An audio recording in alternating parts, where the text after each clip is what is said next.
Glad to see you here. Let me see if I can bring up some of these comments. Hold on. Something was up here, then it just flashed off. Let me see. Live chat. There we go. Okay. The Eternal Death Rex. Good to see you, buddy. Um, nice to be back. I'm doing this little live stream here because I wanted to give you guys a quick update on what we're working on.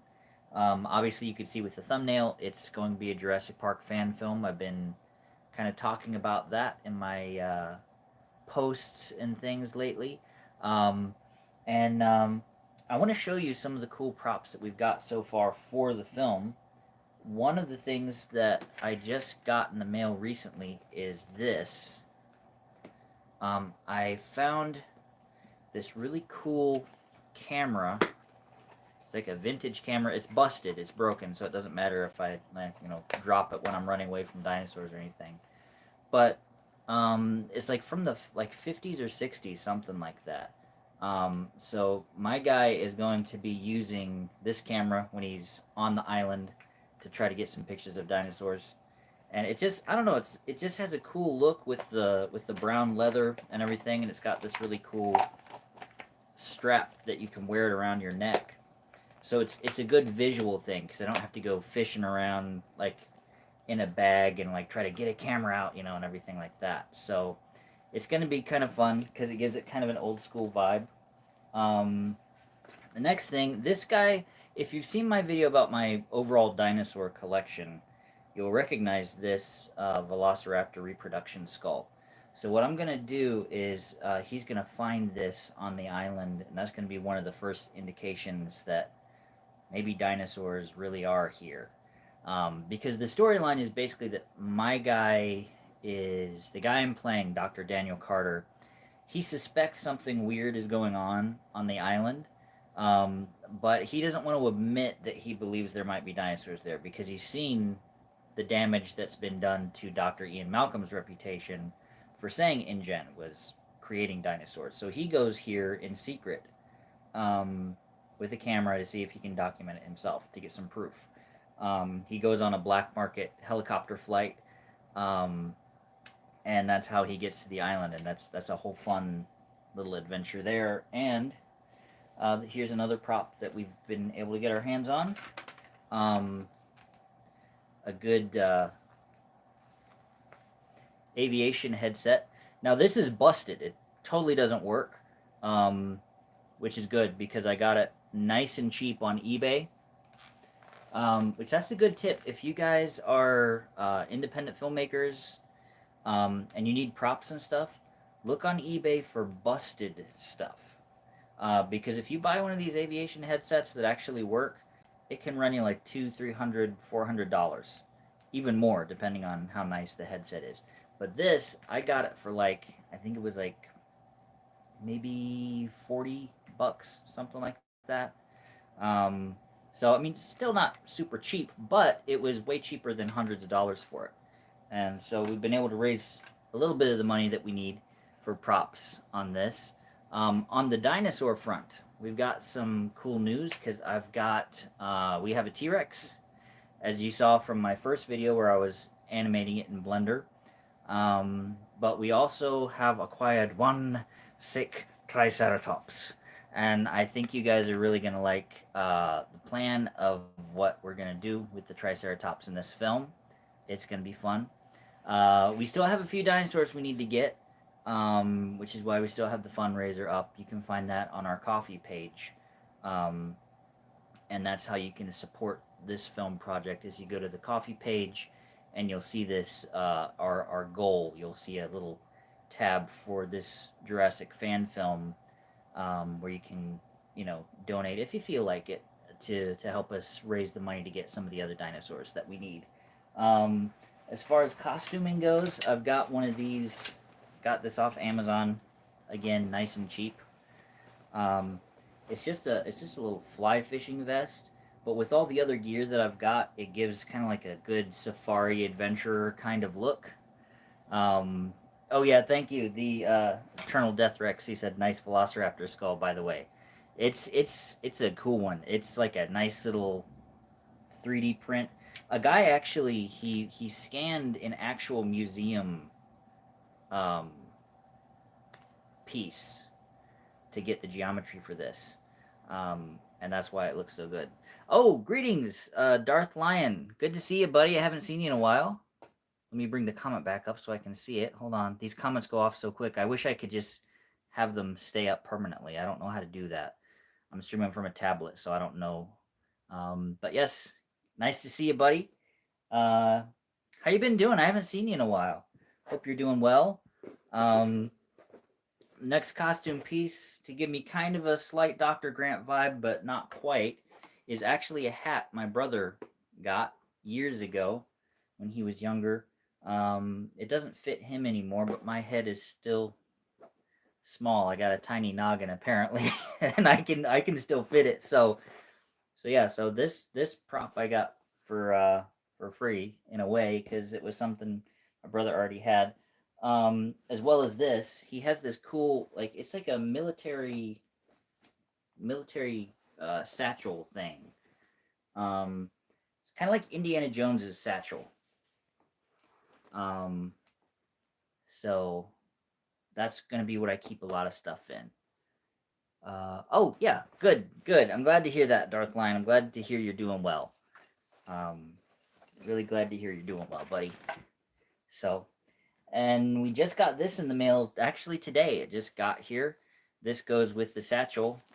It's like an old like World War II or Vietnam era. I don't know. Like canteen holder. Now we got kind of ripped off because it was supposed to come with a canteen, but as you can see, I had to put a water bottle in here temporarily because it was just the holder for it. It didn't come with the canteen like it said. So somebody owes me a canteen.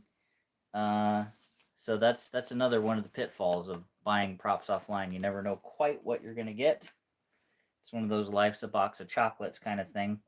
Now I don't know if I'm gonna use this guy in the film, but I just want to show him to you because he's cool. Um, got this dude a while back. Pachycephalosaurus has always been one of my favorite dinosaurs, like of all time, and I've had like such a hard time finding a good Pachycephalosaurus um, skull prop, um, and I finally found one. And but yeah, it's really cool to have this guy finally. I painted him up. He was like just a solid like bone white color. So I don't know if it shows up on camera too much, but I weathered him. I added a lot of like brownish to him, just dry brushed a bunch of brown on him so he'd look a little bit like he was dug out of the dirt. Um, so I'm also listening to this soundtrack. Good evening, Ronan, Andreas. Good to see you, buddy. Um, Thanks for dropping by. I've been listening to the soundtrack of Jurassic Park so I can incorporate as many of the themes and the incidental music that John Williams used in this film the same way I did for the score for Fallen Jedi. Now, the difference is in this film I've got nicer samples. I was able to upgrade my orchestral samples library. So now the music is going to sound a lot more real. I've got some great horns now, and I've got some really great strings. I'm really excited about doing the score for this one. Although I will admit, the pieces of music that John Williams came up with for Jurassic Park are a lot more complicated than Star Wars. He did a lot more complex musical textures and it's harder to figure out by ear than the Star Wars stuff. But I'm taking a crack at it. Um, but yeah, as well on the digital front, not only do we have some dinosaurs, I acquired some cool stuff as well. To where I got a section of the electric fence from Jurassic Park that I can add into the scenes to make it look more like we're on the island. I've got some palm trees, some really good looking palm trees. They're computer generated, but they look real. So I'm going to be adding those into the environments to augment the trees from where I live so it looks a bit more tropical. So that's going to be kind of fun. And we also have a helicopter. for the chopper scene, for when they're getting to the island where we're gonna uh, wear this, the headset inside the chopper. So we're gonna have this really great scene where we've got a chopper flying over some drone footage, some free drone stock footage of like flying over the ocean. Um, so it's really gonna open up the scale of the film and make it real big because it's not gonna be just me walking around in the woods being like, oh, a dinosaur, you know. You're gonna actually get a journey of me getting to the island on a chopper, because I found this great looking chopper. Um, and it's all animated. The rotors move and everything on it. So I'm gonna animate that in Blender, and I'm gonna composite that over the ocean footage. You guys may have seen, if you follow me on Twitter, you may have seen me posting images of some VFX I was doing of putting a chopper um, over some footage of the ocean the other day. Um, Now that was a test that I'm gonna redo. I'm actually gonna redo all that work that I did, because I was making do with some stock footage of a computer generated chopper initially, um, but it just, the more I was looking at it, the more it was not holding up to what the dinosaurs are looking like, and I had to sacrifice a few of the shots I was picturing just because the stock animations didn't have the right angles I was seeing in my head. So I was like, you know what, I need to just get a chopper and just do it myself, so I can have it fly exactly the way I want it to fly. And I found the right chopper now, so we're good to go on that. So again, not to be seeming like a money grubber, but we do need a um, few more bucks to get some of the other dinosaurs, because we still need uh we still need the compies, velociraptors, brachiosaurus, um let me see, stegosaurus, and the pteranodon. But there is this, like, I found this really cool like dinosaur, they call it a dinosaur super pack or something like that, on the CG Trader website. And the pack has like all of those in it. I wish I could have got it a few days ago because it was on sale, but it's not on sale anymore, so it's a little bit more expensive than it used to be. But they're all completely rigged models. Basically, the models I'm getting, people have kind of ripped the game models out of the Jurassic World Evolution games, apparently. And they're fully rigged, fully textured. They look great, and so I'm taking those into Blender. I'm animating them in front of a blue background, so I can then composite those into footage, live action footage, and match the contrast and color grading to make it look like the dinosaurs are really there. I don't know why people haven't done this in Jurassic Park fan films already, because it's like you've got dinosaurs right there, like the great, like Jurassic Park designs. So many Jurassic Park fan films, you don't see dinosaurs in them. I always feel a bit like Dr. Malcolm of like, you do eventually plan to have dinosaurs in your dinosaur film, yes. Um, but I mean, I understand Blender is very complicated. I'm still learning it myself. It's a difficult program to use, um, for sure. But but yeah, finding these dinosaurs are it's been a really good boon to this particular project. Um, but yeah, Deathrex, you were saying you played the game and you didn't realize they were that good looking. It's kind of like if you get the camera super in on them, you see a little bit of pixelization of the textures, like the scale patterns look a little bit blocky. But if you keep the camera at a good distance, if you frame them right, and you can get pretty close on them too, if you frame them right, if you light them right, because when you take them into Blender, you can do cinematic lighting on them. In the video games, they have just kind of like this big, like omnidirectional sunlight. So there's no motivated cinematic lighting on them. But in Blender, you can choose how you want them lit. You can backlight them, give them a cool, moody kind of vibe that matches with your footage, that makes them look a lot more real. And that's what I'm doing I'm lighting them cinematically rather than just kind of like the flat game lighting, if that makes any sense. And that goes a long way to making it look cinematic. Usually, what comes down to making something look like a game or a movie, because game models are starting to get so much more advanced, is it's how you frame it and how you light it. Because a video game, the whole world needs to be lit at once so you can see where you're going. So they can't do a whole lot of mood lighting depending on the game. And the camera angle has to be pretty static so you can play. Um, but with movie stuff, I'm storyboarding things out and planning shots. You can make it look as cool as you want.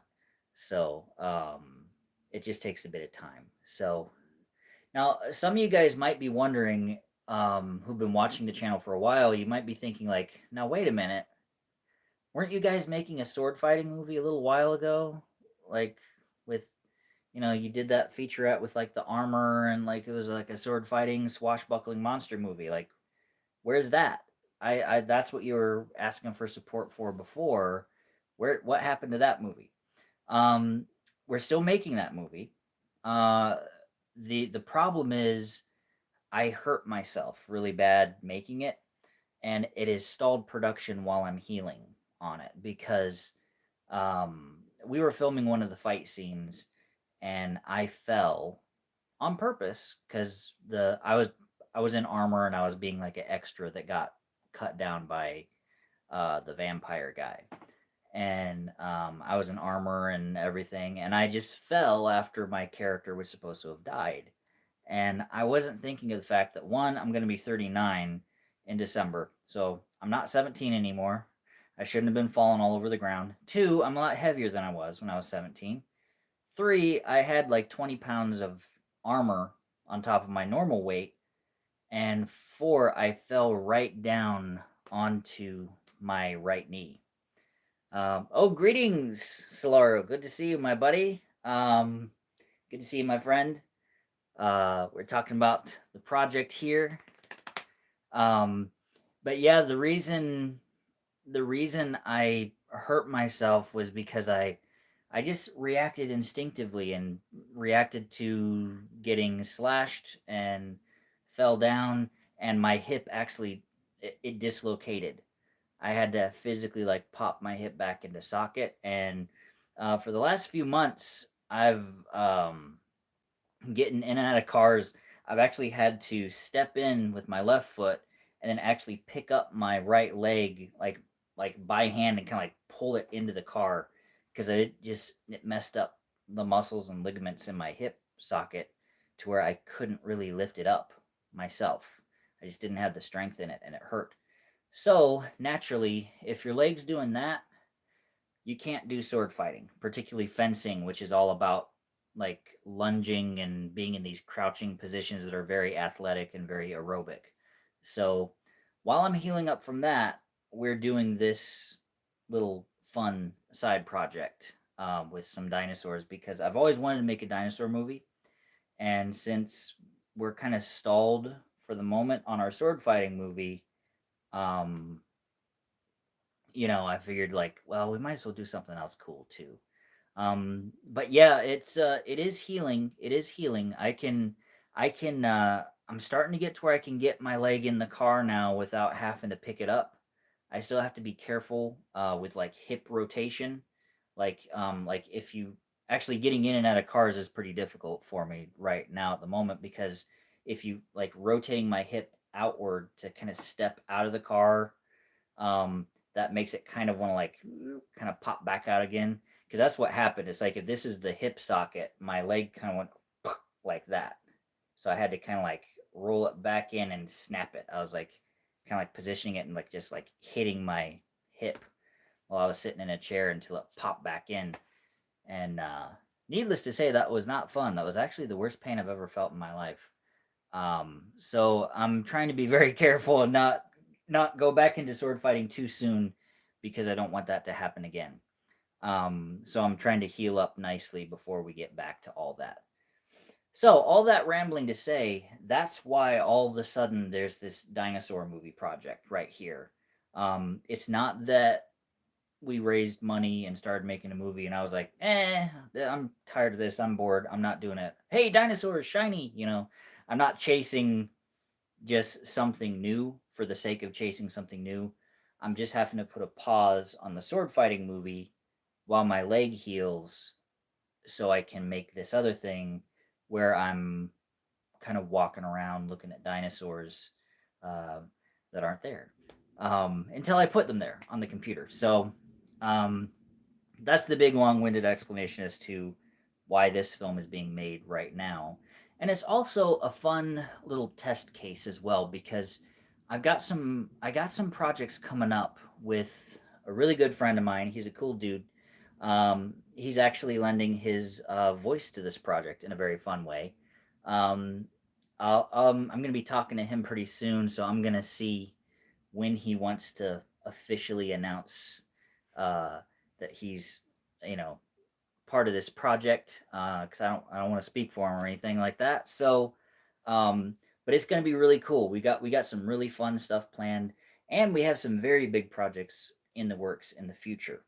And this is sort of like I guess you'd say a VFX reel. It's a test run for bigger things that we're planning in the future. And it's gonna be kind of cool seeing this come together. So hold on, let me read some of these comments here. A few of them came up just a second ago. Let me see. There we go. Okay, Darth Lion. He said, when it comes to this Dinosaur Jurassic Park project, I've been watching some analog horror videos on YouTube. Yes, I've been seeing a lot of those too. Um, they have some great animation in those, and it's cool seeing the park. My one gripe with them is the fact that I think they're being made like by a lot of people that actually weren't alive in 1993. I was a 90s kid, so I remember the 90s, and everybody didn't have a cell phone to film and document their entire lives back then. Um, so that's my one gripe with the found footage Jurassic Park things because back then they would have had like a giant VHS camera that they would have had to be holding on their shoulder like a news cameraman basically if they wanted to film themselves doing anything. Um, and it's like if you're just a park worker going about your day, you wouldn't have a gigantic camera on your shoulder to be like, "Oh no, I'm getting chased by a dinosaur," you know. But yeah, they are really cool. They are a really cool take on Jurassic Park, and they kind of bring the scariness back, um, which is kind of cool. So one of the things we're trying to bring back in this film is a bit of the intellectual side of Jurassic Park, because big spoiler alert here, guy who dresses like Darth Vader and breaks down um, plot inconsistencies in movies is a gigantic nerd. Yeah, I'm a dork. So really, what appeals to me about the first Jurassic Park movie, besides the dinosaurs, are the intellectual conversations between characters. So we're trying to bring a little bit of that back, where we kind of make you wait to see the dinosaurs for a little bit. It's going to be a very short film, so you're not going to have to wait like 20, 30 minutes to see a dinosaur or anything. Um, but we are going to have a little bit of a preamble before I get to the island to kind of set a tone and a mood. So it seems like okay, there's a thought behind this. They're not just kind of doing Fast and Furious with dinosaurs, where we have car chases and dinosaurs and um, just Marvel style jokes and all that kind of stuff. We're trying to keep it a bit more grounded, like the Michael Crichton novel and the David Koepp script for the first Jurassic Park. Um, so hopefully people will stick with us and sit through the earlier conversation bit. I'm trying to figure out if I need to put like a little dinosaur teaser right at the beginning, just to prove to everybody like, hey, look, there are going to be dinosaurs. So just wait a couple minutes after the talking is over, and then you'll see more dinosaurs. Um, those might be. I might need to do that since it's YouTube.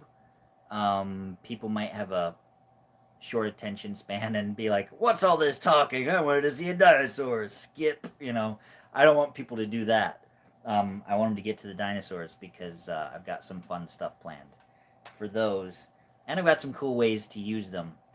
For anyone who is just joining, I'm gonna have to re-show some stuff, but we got this prop the other day. Found it on eBay. It's a vintage camera from the 1950s that my character brings to the island. I'm gonna be 39 in December, so in like 1995, when this story takes place, if I was my age now, this camera right here is the perfect age range to have been like my dad's camera. So the backstory for my guy is like he's a naturalist and he studies dinosaurs and um, animals and all that kind of stuff. And his dad used to go on safaris when he was a kid and bring back pictures that he took with his camera. And that's what inspired my guy to become a naturalist. I don't know if any of that's going to even make it into the film because I don't have very many characters I talk to. But just for my own understanding of who the character I'm playing is, I came up with that backstory for him. And it's just a really cool camera. It's totally broken. It doesn't work, but it looks good enough on camera to where you'll buy that he's taking pictures with this and documenting his journey. Got a good little adventurer hat. This is actually a hat my brother had years ago when he was younger. Doesn't fit him anymore, but my head's tiny, so it still fits me. So it gives me an almost Dr. Grant vibe, but not quite because the brim isn't quite as big. So he still looks a little bit like an original character still. We got the safari vest thing going on, kind of like I think Billy from the third one, JP3. He might have worn something like that. I don't remember exactly. We got the chopper headset. Again, broken off of eBay. And like I was saying earlier, if you're wanting to make your own short films and stuff, look on eBay for broken electronics. Because I searched for broken cameras, broken headsets, because it doesn't need to work. It doesn't need to work. All you got to do is just have it look good on camera. So I got these for substantial discounts compared to what you would get them for if you got functioning versions. So we still have a few items we need to get. Sorry, I'm just putting something down. I may use this little guy in the movie. It's a reproduction of a raptor claw. I don't know. I'm trying to figure out how many of these little bone skeleton guys to use in the movie because it's kind of like you don't need to find tons of dino bones everywhere necessarily. But my thought was I might use a few of them to show that like they're on their own as an ecosystem now. Some of the bigger dinosaurs are eating some of the little dinosaurs, and no one's there to kind of keep everything in check because we've got dinosaurs roaming free. They're out of their paddocks and they're moving around. I wanted to find a way to use this guy in the movie somewhere. It's my favorite dinosaur thing I've got.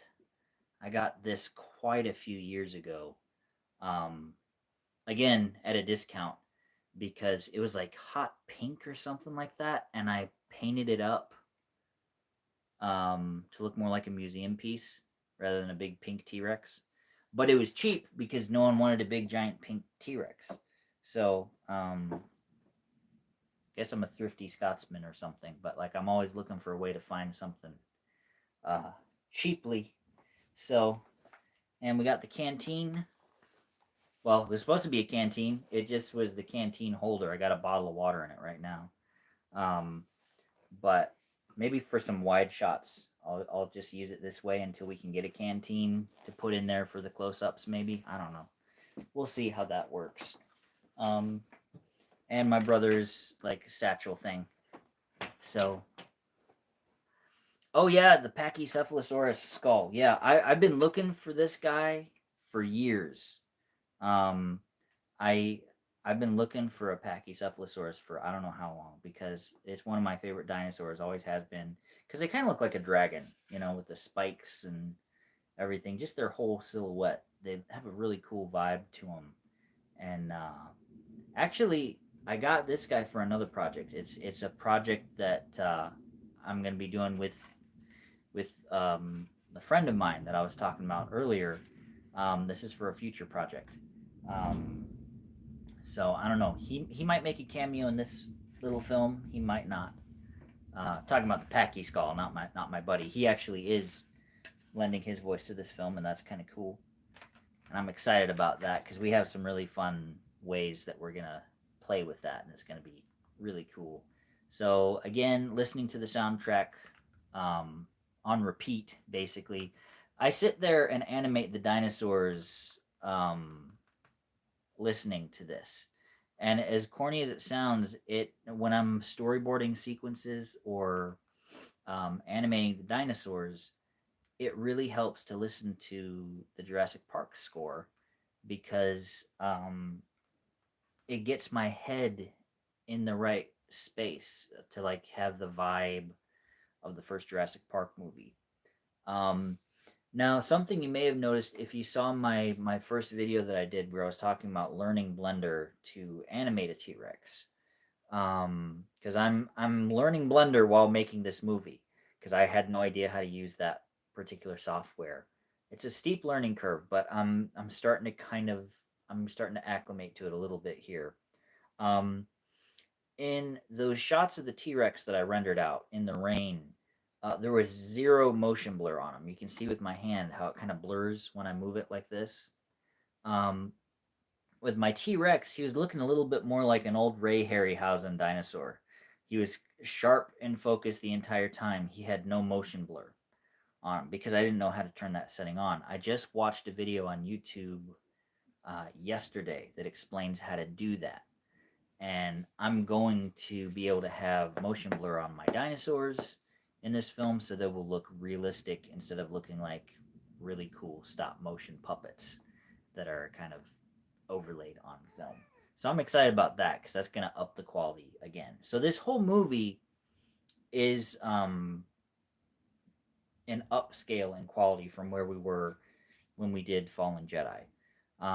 Because Fallen Jedi was like I'm proud of the film and I'm so happy that people received it so well. But at the same time, the whole film was an exercise in settling for what I had. It was kind of like, okay, well, this isn't the best location, but it's what we got, so we're going to use that. Okay, it would look better if I wasn't having to use toys for the spaceships, but that's all I've got, so that's what I'm going to use. Um, this time around, I didn't want to settle as much. Obviously, it still won't look like a Hollywood film because I don't have millions of dollars at my disposal, but the fact that I've got these really good Jurassic Park models and I can render them out with motion blur now and composite them in. That's going to look so much better than the last film we did, and also the music is going to be so much better this time with the samples I've got. Um, and I found some really really nice stock footage of some jungles that I can intercut, even some birds and lizards and little things like that. You'd be amazed how little things like that in sound design it'll really make regular forest stuff uh, feel more jungly. But hold on just a second. Let me read that comment. Sorry, I'm missing so many comments, guys. I'm trying to catch them all, but like they're going off um, so quick. I'm having a hard time reading them. Someone says like, I still say Fallen Jedi was absolutely amazing. Well, thank you very much. I appreciate that. It went off. Let me read the rest of it. Hold on. I was rewatching it the other day, and I was also about talk to my friends about it on a Discord chat. We're watching it together soon. Oh, thank you for spreading the word about that, Darth Lion. I really appreciate that. Um, Knowing that Star Wars fans appreciate that movie, even with all of its little faults and things, is just it really really means a lot to me that you guys appreciate it and um, let me see, Death Rex said something. Vader is the passion in the film that yeah, yeah, the passion in a film is really what counts. You're absolutely right, because I think people can feel it when you're really trying and really going for it. That like even if it's like, okay, well, that looks a little cheesy, but the kid was trying, and I appreciate that. If people can watch the stuff that I make with that attitude of like, maybe this doesn't have the biggest budget, but he's going for it. Um, and that's what I like for people to feel. And also like I know it sounds corny, but like I'm really hoping too that like making these little projects, um, I'm hoping it can inspire people to like go ahead and give it a try yourself. Like don't wait for Hollywood to knock on your door and give you a bunch of money, um, because it's like a 1 in a million chance that they will. Not to discourage anybody, but like it's pretty difficult to get into Hollywood, and if you wait until they seek you out, you'll have missed an opportunity to tell all kinds of stories and learn and grow with what you're doing, because I knew so many things about how to make a film in theory from watching all the behind the scenes featurettes that I made when I was doing Fallen Jedi. But then when I was actually out there filming, I learned so much more while I was actually doing it. When you're actually editing, when you're doing visual effects, you start learning all these little tricks of like, okay, well, that won't work, but if I do this instead, I can cheat and trick the audience into thinking they saw something cool when they really didn't. And like you start picking up all kinds of stuff by just doing it. And that's one of the biggest things I want to do with these little projects that I'm working on, is hopefully inspire other people to go ahead and give it a try too. And I know it's tricky trying to raise some money to do some of these things. I mean, we're trying to raise a little bit of money so we can get some of the extra dinosaurs for this too. Um, but if you've got enough little stuff that you have your hands on, like the T Rex that I'm using in this film, I got him for free. Someone put him up just as a download on, I think it was a website called CG Trader. It was CG Trader or Sketchfab, one of the two. But he was free, totally free. Now I modified him. I made him a little thicker because he was like kind of skinny. He looked too skinny, so I just made him a little fatter, so he looked more like the animatronic T Rex from the first movie. Um, but yeah, it's you can find certain stuff for free, and there's the learning curve of learning Blender, obviously, but just don't let stuff hold you back from trying to tell a good story. Even if you just have to do it with pictures and narration, tons of people make videos like that on YouTube, and it's possible to tell your stories even if you don't have a big studio backing you up.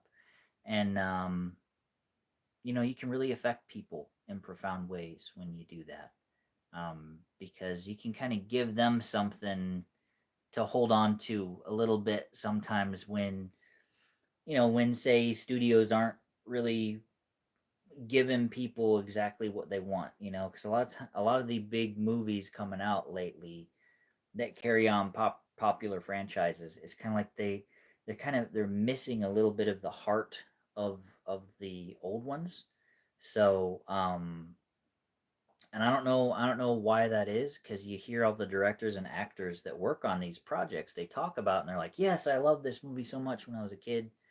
And I think maybe the studios just get involved and they might kind of sap some of the soul out of it, or they rush them for a release date so they don't have enough time to polish it, perhaps. So, and I'm not saying this to try to act like I'm the best filmmaker in the world and I'll show all these idiots how to make a movie. It's not that. It's just like there's a vibe and a tone that I feel like they haven't quite captured in some of the more recent Jurassic things, um, that I'm aiming for with this, and I might not hit it, but I'm gonna give it the old grade school try, um, and I think um, I think people are gonna like it because I've already been picturing out the way we're gonna introduce the T Rex into this film, and we have a really fun sequence planned for that. We have a really cool thing for the finale of the movie. I've got like a fun little scene with the Raptors. We have a cool thing planned for when my character finds one of the compounds. Um, he stumbles in there while he's exploring the island, and a little video plays on a computer screen because a little compy hops on a console or whatever and accidentally starts it up, startles my guy, and it's I won't tell you what the video is, but it's gonna be a fun little thing that is gonna give a lot of personality and character to this particular project. It's one of the things I'm really excited about with this movie.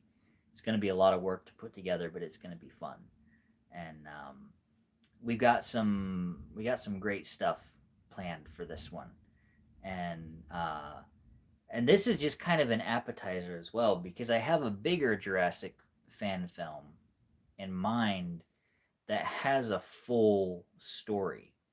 But this is sort of a proof of concept to show, like, hey, if we do the VFX this way, we might be able to make this bigger fan film if we can raise a nice little budget to have some actors and a couple locations.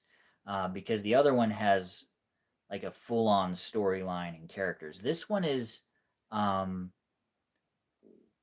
it's hard to describe because this one is going to be, it's going to be like a journey of one singular character where he's on the island exploring and like finding out that like yes this is real, this really happened, dinosaurs were on this island, and while he's there, since he's by himself, it lends the obvious question like, well, how are you going to have story then? How is he, who's he going to talk to? Well, I've worked that out by, he's going to have a personal tape recorder like they used to use back in the 90s. There are these like little mini cassette tapes that you would put in these handheld tape recorders. Just this is for anyone watching who isn't old like me. Because this was before all the cell phones and being able to just kind of like talk in and say like, "Hey, Chat GPT, record everything I'm saying." Um, it's like you would talk into these tape recorders and then you'd write down your notes later and you'd polish them. I actually do kind of the same thing when I'm doing my movie reviews. I will talk into my mic on my computer and I'll just talk for like 40 minutes or something like that about the movie, and and then I'll listen back to it, trim it, edit it, type up and transcribe what I'm saying, and then I add the jokes and puns and other movie references and polish it down into the short little video that you guys see. So every Vader reviews that you've ever seen has started as like a 45-minute to hour and a half long just ramble session where I'm just griping about the movie. I mean, like, and another thing, you know what else bugged me about that movie is like, and I'll go on these big, huge, long tangents where it's like, okay, well, no one wants to sit through all that. It's like I think I made my point that I think this was badly written. I don't need to rant about this for quite that long. Um, so you guys don't hear all that side of it because it's like I trim it down to like what is the essential information that needs to be across in this review, and then I have to leave room for jokes and puns and corny Darth Vader isms, lots of totally wizards and all that kind of stuff. But yeah, so to circle back around to this, see, this is why my ramble passes are like an hour long because I ramble like this a lot. Um, but with one of those little tape recorders, what my guy will be doing as he's on the island is he'll be making observations and saying things that he's heard about this island and about John Hammond and about, you know, what happened during the Nublar incident. And he starts getting more and more nervous as the story goes on because it's going to start out where he's being interviewed by kind of a Charlie Rose style news interview. If you guys have ever seen those old interviews where um, he was like a PBS guy, I think. I forget now which channel he was on, but he was the guy that he would have like a totally black background behind him, and he would have important people come on his show, and he would just have these discussions with them. I saw him interviewing Michael Crichton once, and I saw him interviewing Steven Spielberg, Peter Jackson, some scientists, artists, musicians, intellectuals. He would interview everybody. And he just had this very calm, measured way he would ask people questions. And so the theory for how we're starting this one is we're having this intellectual conversation about the island and John Hammond. Um, because my guy is like, okay, something weird is going on there. Because Hammond said, no, I was just making a theme park. Um, and there's this whole big cover up. Costa Rica won't let anyone on the island. They just want to shut it down and they don't want anyone to talk about it. But my guy's thinking like all this stuff he brought in for this island, it doesn't make sense if it was just a theme park with rides and stuff. Um, so my guy's thinking like, why did he need all these geneticists and DNA extraction experts and paleobiologists and Nobel Prize worthy scientists and Cray supercomputers and IBM thinking machines, all this technology and all these super smart people. Why did he need that if he was really just building a theme park? So my guy's like, we need the truth, we need the answers, that kind of he's one of those kind of characters. And then the interviewer guy, he's trying to get a soundbite of me admitting that I think there might be dinosaurs there. So he's bringing up Dr. Malcolm, trying to get me on tape saying that I agree with Dr. Malcolm. And then my guy's trying to dodge the question, being like, well, I'm saying something happened there. Like, I'm not saying there are dinosaurs there because I don't want to lose my tenure the way Dr. Malcolm did. I don't want people to think I'm crazy. I still want to know what happened, but I don't want people to think I'm nuts or anything. So I'm kind of dodging the question a little bit, and then he ends off the scene. Not to give too much away, but like what starts me out on my journey is him being kind of like, okay, let me ask you directly. Do you believe there are dinosaurs on this island? And then my guy has to like try to figure out a way to say like he thinks something's going on there without completely admitting it. And then he asked me point blank, it's like, would you go? Like if an expedition was sent there, like would you go to the island? And then my guy is stuck just being like, well, and then it cuts to black just before the title of the film comes up. So now that we're like 47 minutes into this thing, um, the title of this film is Jurassic Park Return to Nublar. Um, and it's just a short adventure. It's going to be about 15 minutes long, and so he's going to go on this black market chopper flight to he's not supposed to be there and get dropped off. He paid this pilot, this bush pilot, to like drop him off on the island and pick him up in 3 days. And during that time, he's exploring the island, and the deeper he gets into the island, he's seeing more and more things until he starts actually having encounters with dinosaurs. And it's like, oh crap, it was all true. Like all of this was true because I've got dinosaurs chasing me now. So now he's having to get back to the chopper and try not to get eaten in the process as he's learning more about the island. So that's kind of the it's more like this is a little mission to just have an excuse to animate some dinosaurs and have a couple of fun little dialogue scenes to be a proof of concept for a much bigger fan film I have planned that is going to be a bigger movie. So let me see here. Ronan Andreas, he said, your character can spill the beans. Yeah, yeah, when, let me see, it just went off. Hold on. Let me bring that back up. Your character can spill the beans once the incident from the Lost World happens. I think he might be able to do that because that would prove that he's not crazy. So, uh, I we're trying to reference characters as much as we can in this without making it um like too name droppy, but like we do name drop John Hammond a bit. We name drop Dr. Malcolm a bit to kind of show the reason my guy doesn't want to say too much about this because he's afraid that that his reputation will be ruined the way Dr. Malcolm's has been. Um, and so he kind of exists in his own little pocket over here in fan film land. But I'm trying to um, stay as true to the writing style of Michael Crichton and David Koepp. David Koepp wrote the script of the first Jurassic Park. He did the second draft after Michael Crichton did the first draft of the screenplay for Jurassic Park.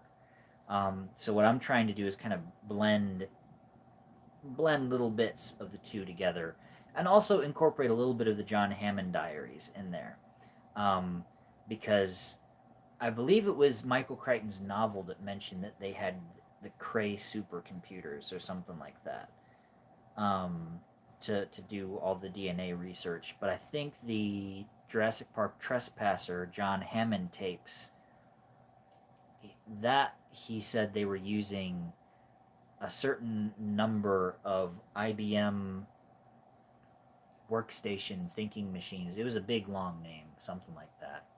I forget exactly what it was. I have all the notes written down, so I'll have it all the details right. So that's why I have my character mention Cray supercomputers and IBM thinking machines in the interview to try to be like anyone who's a nerd enough to be like, hey, I listened to those John Hammond tapes, or like I read the books all the time. He got it right. He said the exact kind of computers that were supposed to be used. Little details like that is stuff that I try to get right to where it's like it's not intrusive to where like the average film goer would be like, why is he talking about this? This is confusing nonsense. Um, but if you know about the stuff, if you know it a little deeper, you'll be like, he got it right. That's cool. It's just it gives a deeper layer to appreciate the more you know about a property. Um, but if you're just a casual fan, you can still enjoy it too because it's not confusing. It just sounds like, oh, he's a smart guy rambling. Because I watched a lot of Star Trek when I was a kid and the Stargate TV show growing up, and there was a lot of rambly technobabble stuff. And I've always found that stuff really easy to just kind of rattle off. I have a pretty good memory for that kind of stuff. I could probably play like a nerdy science officer on a space show um, pretty easily, honestly, because not that I'm really a smart person, but I can play one on TV. Um, I've got a good memory for dialogue, so like if dialogue is written in a clever way, I can remember it and I can deliver it in a matter of fact way that makes me sound like I'm smarter than I am, and it's a nice little trick. Um, and it'll come in handy for this character because he's a total nerd and he's not quite used to being chased by big scary animals in the field. Um, so he goes on a little journey of being kind of like a little bit of a smug intellectual that's like, well, I'm going to sort all this out because I'm going to find the truth of this. To like he actually goes and then he kind of regrets that he went because it's like, ooh, this is scarier than I thought it would be, kind of a thing because he's not used to going um, out in public like that, and he's used to being in his lab and studying things clinically. But here he's up close and personal with something they could see and touch and not be devoid of merit, as John Hammond would say. So I'm racking my brain trying to think of a way to get some kind of John Hammond voiceover in this at some point so I can bring in a little bit of the Neozoic Island vibe. Um, which was again ripping off Trespasser, so I've got the ear for it of how to write Hammond dialogue. I just can't think of any place at the moment, but if I think of it, I'll fit him in there um, if I can. Um, but since you guys are here in the comments, are there any questions you guys have about this project? I know I've been kind of rambling on a ways. Um, Hello there, Darth Rice. Good to see you. Thanks for joining us. Um, Let me see. Is there? Does anybody have any questions about this project or anything else that we're working on? Because we do have a whole lot of things um, in the works here. I'm just kind of leaving this open. I'm reading some comments on this little sidebar here. They kind of flash up and flash down, so it might take me a while to get your comment if you chime in. Um, but let me see here. I could tell you guys a little bit about the basic idea of the bigger fan film if you want, um, but uh, that might be for another day because it's kind of off topic from this one a little bit. This is the VFX test reel to see, to kind of prove the concept that we could make this bigger one. Um, but let me see here. Any questions about the film yet, or what we're working on, or next steps, anything like that? I'm just leaving this open for a second because we've been going for about an hour. Um, so I don't know how much longer we need to go.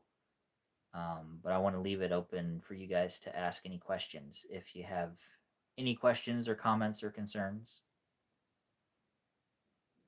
Hold on here. To anyone watching later, sorry if this is boring because I know you guys can't see the comments when they come up. Oh, what are we discussing? We're discussing a Jurassic Park fan film that I'm working on right now. Okay, Eternal Death Rex just asked, what made you decide to do a JP fan film in the first place? Well, honestly, I have loved dinosaurs and dinosaur movies since before I even knew Star Wars was a thing. I've always wanted to make a dinosaur movie. Um, Up till now, I didn't really have the VFX capabilities to do the effects of a dinosaur. Otherwise, I would have done that before I did Fallen Jedi, honestly, because I just if you look at if you look through my files of like different scripts and comic books and screenplay ideas that I've been toying around with for the past few years, I've got a ton of dinosaur movie ideas. Just because I love dinosaurs so much, and um, so once I found out that you could get some of these Blender models from the Jurassic Park games, these really high quality dinosaur models, I was like, man, if I just knew how to animate in Blender, I could actually do a Jurassic Park thing. Um, and the big impetus of it was really I saw the newest Jurassic World in theaters and I loved how the dinosaurs looked, but I was really disappointed with the film as far as how they focus so much on the mutant dinosaurs rather than the real dinosaurs. I was like, I want to see velociraptors chase people through places, not the big mutant pterodactyl raptor things. Um, it's like that just bugged me, and I didn't like the characters. They felt too jokey and kind of MCU-ish with the humor for me. So I was like, man, I wish it had been written a bit more seriously. And the idea for this big Jurassic Park fan film just flooded into my head of a whole story that I could do. But I'd need more people. I'd need some big locations. And I was like, I can't do that right now. But I figured out a little smaller project, and I was like, okay, well, I'm gonna get one dinosaur if I can find one for free. See if I can animate with them. If I can learn Blender enough to do animation, then if I can do that, then I will try to write a short form fan film, and then we'll see if we can ever do um, the bigger one. Let me scroll back up here. Darth Lion asked something. He said, let's see. For my question, I know there's a silly one here, but uh, what do they got in your dinosaur fan film? King Kong? Nice Ian Malcolm reference. We don't have King Kong in this film. I probably could find a King Kong model. I found the Predator on CG Trader, and I couldn't help but think, like, man, wouldn't it be a cool crossover fan film to have the Predator land on Earth and he fights a dinosaur, he fights a T-Rex. That would be cool. It would be a lot of animation, but that would be something I'd like to see. Predator meets Jurassic Park, except now instead of hunting uh, macho soldier guys with the machine guns, he's actually hunting velociraptors and T-Rex and dinosaurs. That could be pretty cool because you could have like the T-Rex chomps down on him, messes up some of his gear, or his gear is damaged in a crash or whatever. And so then the predator has to basically hunt old school with like spears and stuff. So it's almost like the reverse of the Predator movie, how Arnie had his military gear and then he ends up basically fighting him like a caveman covered in mud. You could have the Predator, he lands, his spaceship messed up, and then he doesn't have his cool space gear to hunt with anymore. But he's fighting dinosaurs now, and he's got a T Rex that's hunting him and stalking him. So now he has to try to figure out how to bring down a T Rex with primitive tools, and it's like it's the biggest, toughest hunt he's ever done. I don't know. That could be a really fun fan film as well, but for another day. Um, Unless someone else does it first now, because I put it out there on the internet. Maybe I shouldn't have been talking about that. But oh, greetings, Admiral. Good to see you, sir. Thank you for all you've done for the channel over the years. Good to see you, my friend. Let me see here. Okay. Darth Lion. Oh, yeah, that does sound pretty cool. Predator and Jurassic Park. It would be a fun crossover. I've always thought like that could be a fun explanation as to why they come back to Earth. Because back in the old days, the predators would come here because they were like, dude, there's this sick prey on this little planet. And like, look at this skull. And this is a baby. Like the big ones, they're awesome, So they would be like, oh man, I gotta get to that planet someday. And it's like they keep coming back here in the modern day because they keep thinking they're gonna meet a dinosaur and hunt them, and it's like, oh man, all they have to hunt is us. So it's kind of like they're a little bit disappointed, but it's like, well, these guys are clever, so I guess while I'm here, I might as well hunt a few of them. It's a little disappointing because I wanted to get the big dinosaur guy. Just thought that could be kind of a fun little piece of hypothetical lore as to why the predators keep coming back to Earth, because it's kind of like they remember a time when dinosaurs used to be here and there was something a lot cooler to hunt than human beings. Um, but yeah, that kind of that's a complete non sequitur to this particular project. Um, since you just got here, Admiral and Leonardo, classic Teenage Mutant Ninja Turtles '87, you have excellent taste, my friend. Because that and the '90s movie those are the two best versions of the Turtles in my book. Um, I'm gonna sorry to bore you guys that have already seen these props twice, but I'm gonna give these guys a little look at what we've got so far for the film as far as props. We got a really nice little chopper headset for the journey to the island. Um, they're broken, so I got them nice and cheap. We got that. We got a cool like Vietnam era canteen holder. Oh, hey, Jacob Stoffer, my good buddy. He just showed up in the comments. Good to see you, my friend. Let me see. We got this. It's like a camera from the 1950s. It's broken as well. It's an antique camera, and so that's what my guy's going to be using to take pictures of the dinosaurs with. So the film takes place in 1995. So this is going to be like, this was his dad's camera. So he's using an old camera in the film. Got this little hat, adventurer hat kind of thing. Let me see what else here. Got the vest for, it's like one of those khaki safari vests with lots of pockets and everything. And kind of like an Indiana Jones style satchel thing to carry other stuff in, like a journal and all that kind of stuff. And I'm going to use this as well in the film, this Velociraptor skull. Doesn't look like the raptors from the movies, but it's an actual reproduction of a real velociraptor, so I want to use that at one point. That's one of the things I stumble onto on the island. So, as far as digital assets, we're doing good. We've got a T Rex, we've got a Triceratops, we've got some palm trees to kind of spruce up the environment to make the jungles of Oklahoma look a little bit more tropical. The good thing is we have a lot of vines out here in some of the woods.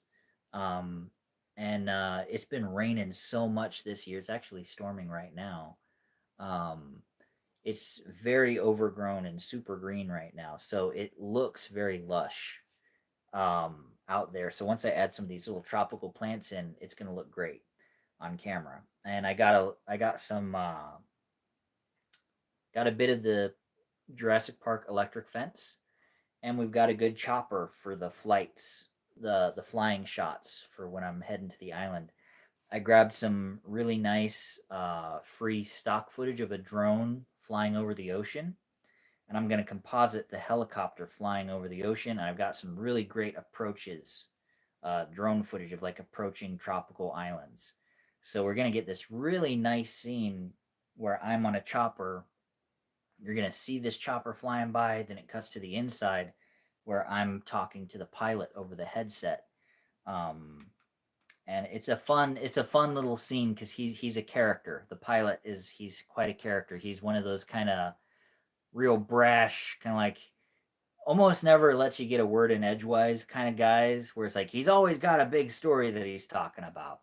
So, um, yeah, thank you, Admiral. I I was glad to find this camera, because it just I don't know. I like the look of it with the brown leather strap. I can wear it around my neck, kind of like old school Peter Parker. Always having his camera ready. It gives some kind of visual to the character.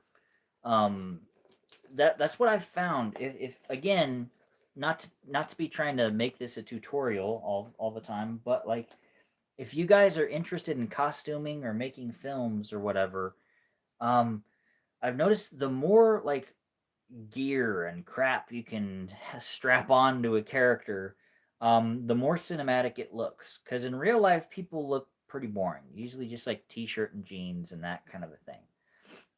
But in movies, um, they really go all out with like loading them down with like custom gear that will make them look a specific way. Um, and that's what I've been doing with this guy because like even though he's just a nerdy little scientist walking around on an island, I still want him to have a look. Um, so it wouldn't just look like me just walking around in the woods, just being like, "Oh, a dinosaur," It needs to look like a movie. It needs to look like he's a character and he was designed to look a specific way. Because if you have a character that looks like they're meant to be a certain way, people will buy into your story better. Um, and it's going to be a lot of fun once we get out there and start shooting. Oh, thank you very much for the donation, my friend. I really appreciate that. That means a lot to me, and that's going to really help us um, get this made. Oh, let me see here. UK. No wait. 007 Kevin Troll Slayer. Sorry for saying your name wrong there for a second. This thing keeps going down. Hold on. Darth Lion, Predator Star Wars crossover. Hey, Mom, robotic. Uh, so I don't know. It's gonna be a lot of fun working on this particular film because with dinosaurs it goes back with me to when I was a little tiny munchkin. I was about I think I may have been like 6 years old when the original Jurassic Park came out. But Jurassic Park was everywhere. The marketing was everywhere on it. You couldn't get away from it. All the posters, all the dinosaurs, all the cool dinosaur toys. We couldn't afford them, but I really wanted one because they looked so cool. Um, I even remember specifically there was a little kid in my class at church. He always brought a lunchbox with him because he brought his Legos with him everywhere he went. For the life of me, I can't remember the name of the kid, but I remember this lunchbox that he had because it was a Jurassic Park lunchbox. And I wanted to see the movie so bad, but I knew it was too scary, so I wasn't going to be allowed to see it. Because I had a very vivid imagination when I was a kid, and my parents were really careful what they let me see because they knew I would really be affected by what I watched. So they were like, yeah, I know he loves dinosaurs, but let's have him stick with Land Before Time for now. He can watch Jurassic Park when he's older. Um, but yeah, but this little kid, he had a Jurassic Park lunchbox that he brought with him everywhere he went. Um, it had the T Rex on one side, it had a Dilophosaurus on the other side, and the big logo. And I just wanted to look at his lunchbox because the T Rex looked so cool. And so from the time I was 6 years old, that Jurassic Park T Rex design, it's been etched into my brain as like the coolest thing I've ever seen. So I've really been a massive fan of the Jurassic Park T-Rex long before I ever saw Darth Vader. As much as obviously a Star Wars guy, I have a whole Darth Vader channel here. Um, and as much as I love the suit and the armor and everything, the Jurassic Park T-Rex even has a deeper connection for me. So that's kind of one of the reasons wanted to make this film was because I've just loved dinosaurs ever since I was a little kid. So let me see, Darth Lion. He says, by the way, I know this is off topic, but I really love your classic Star Wars posters. I actually have the Star Wars Revenge of the Jedi wood art plaque. Oh, that's cool. That's really cool. But yeah, thank you. I've got a ton of Star Wars stuff from over the years. I still you can't see them; they're just off screen right over here. But like on a shelf, I have all my old classic Star Wars toys from when I was a kid growing up on a shelf. I kept every single one of them. Um, but yeah, it's the Jurassic Park logo is completely iconic, and it just really captured my imagination when I was a kid. And let me see, where was it? Oh, here it is. Yeah, my sister actually got this for me a few years ago. Um, I don't know why this camera reverses everything.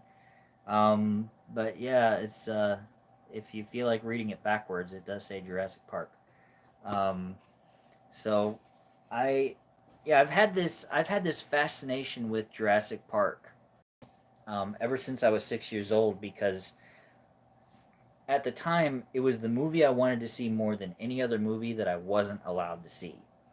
Um, so it wasn't that I wanted to see it because it was like, ooh, it's a bad movie. I want to see something bad that I'm not allowed to see.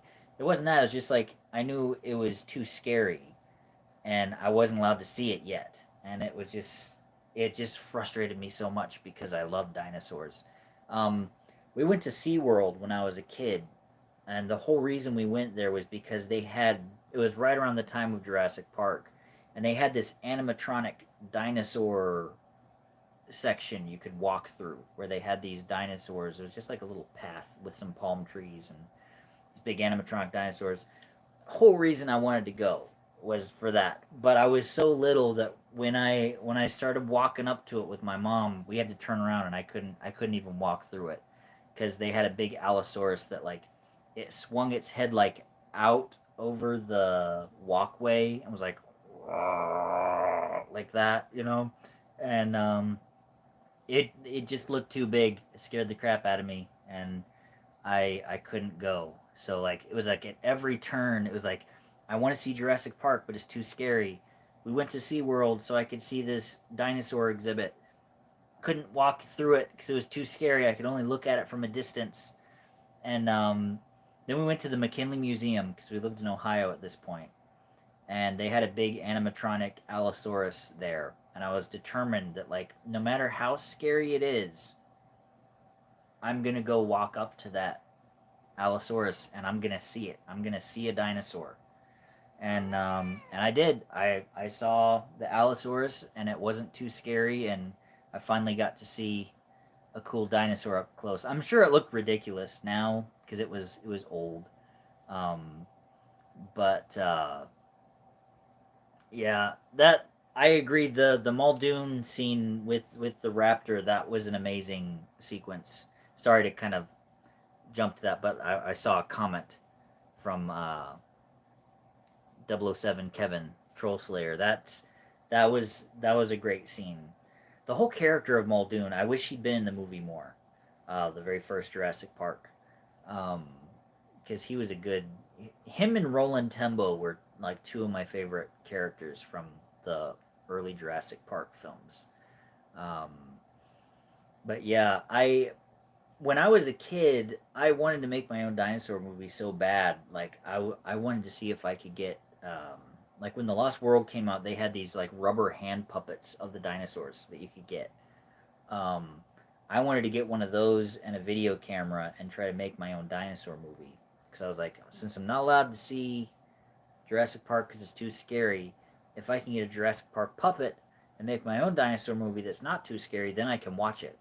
But my only problem was we didn't have a video camera at the time, and I didn't have one of those puppets. Um, but now I'm finally getting out to live. I'm finally getting to live out my childish dreams of making a dinosaur movie. Um, Only in a much cooler way because I can make these dinosaurs do whatever I want them to do. It's kind of like playing with the coolest dinosaur toys you've ever had as a kid.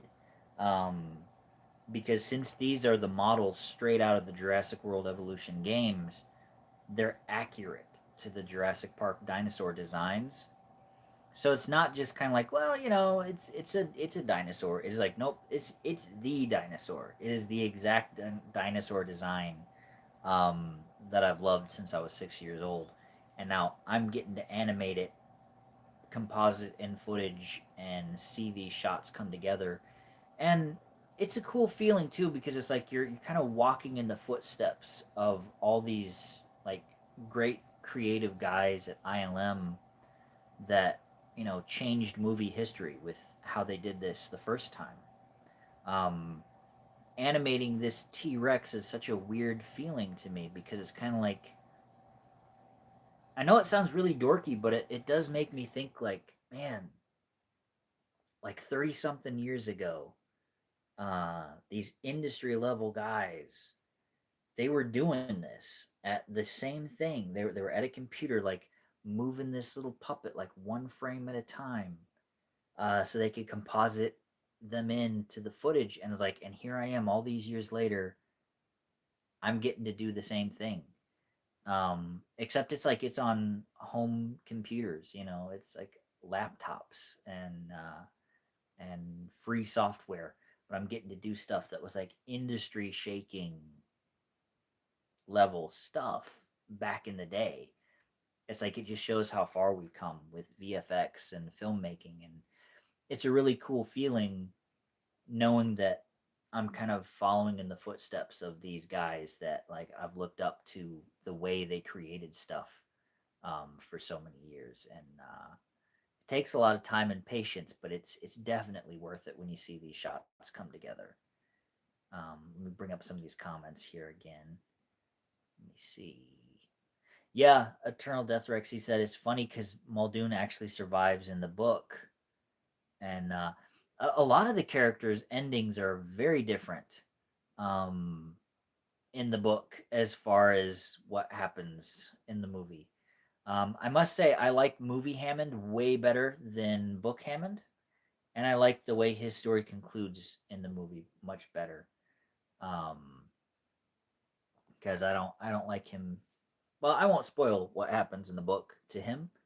Um, I guess I kind of did by reading the Muldoon comment, but sorry about that. Anyone who hasn't read the book, it's a good book though. I recommend it. And if you don't like to read or you can't read or whatever, you can find it. You can find an audiobook version like right here on YouTube to listen to, and it's a good book. Um, there's a lot more science in it.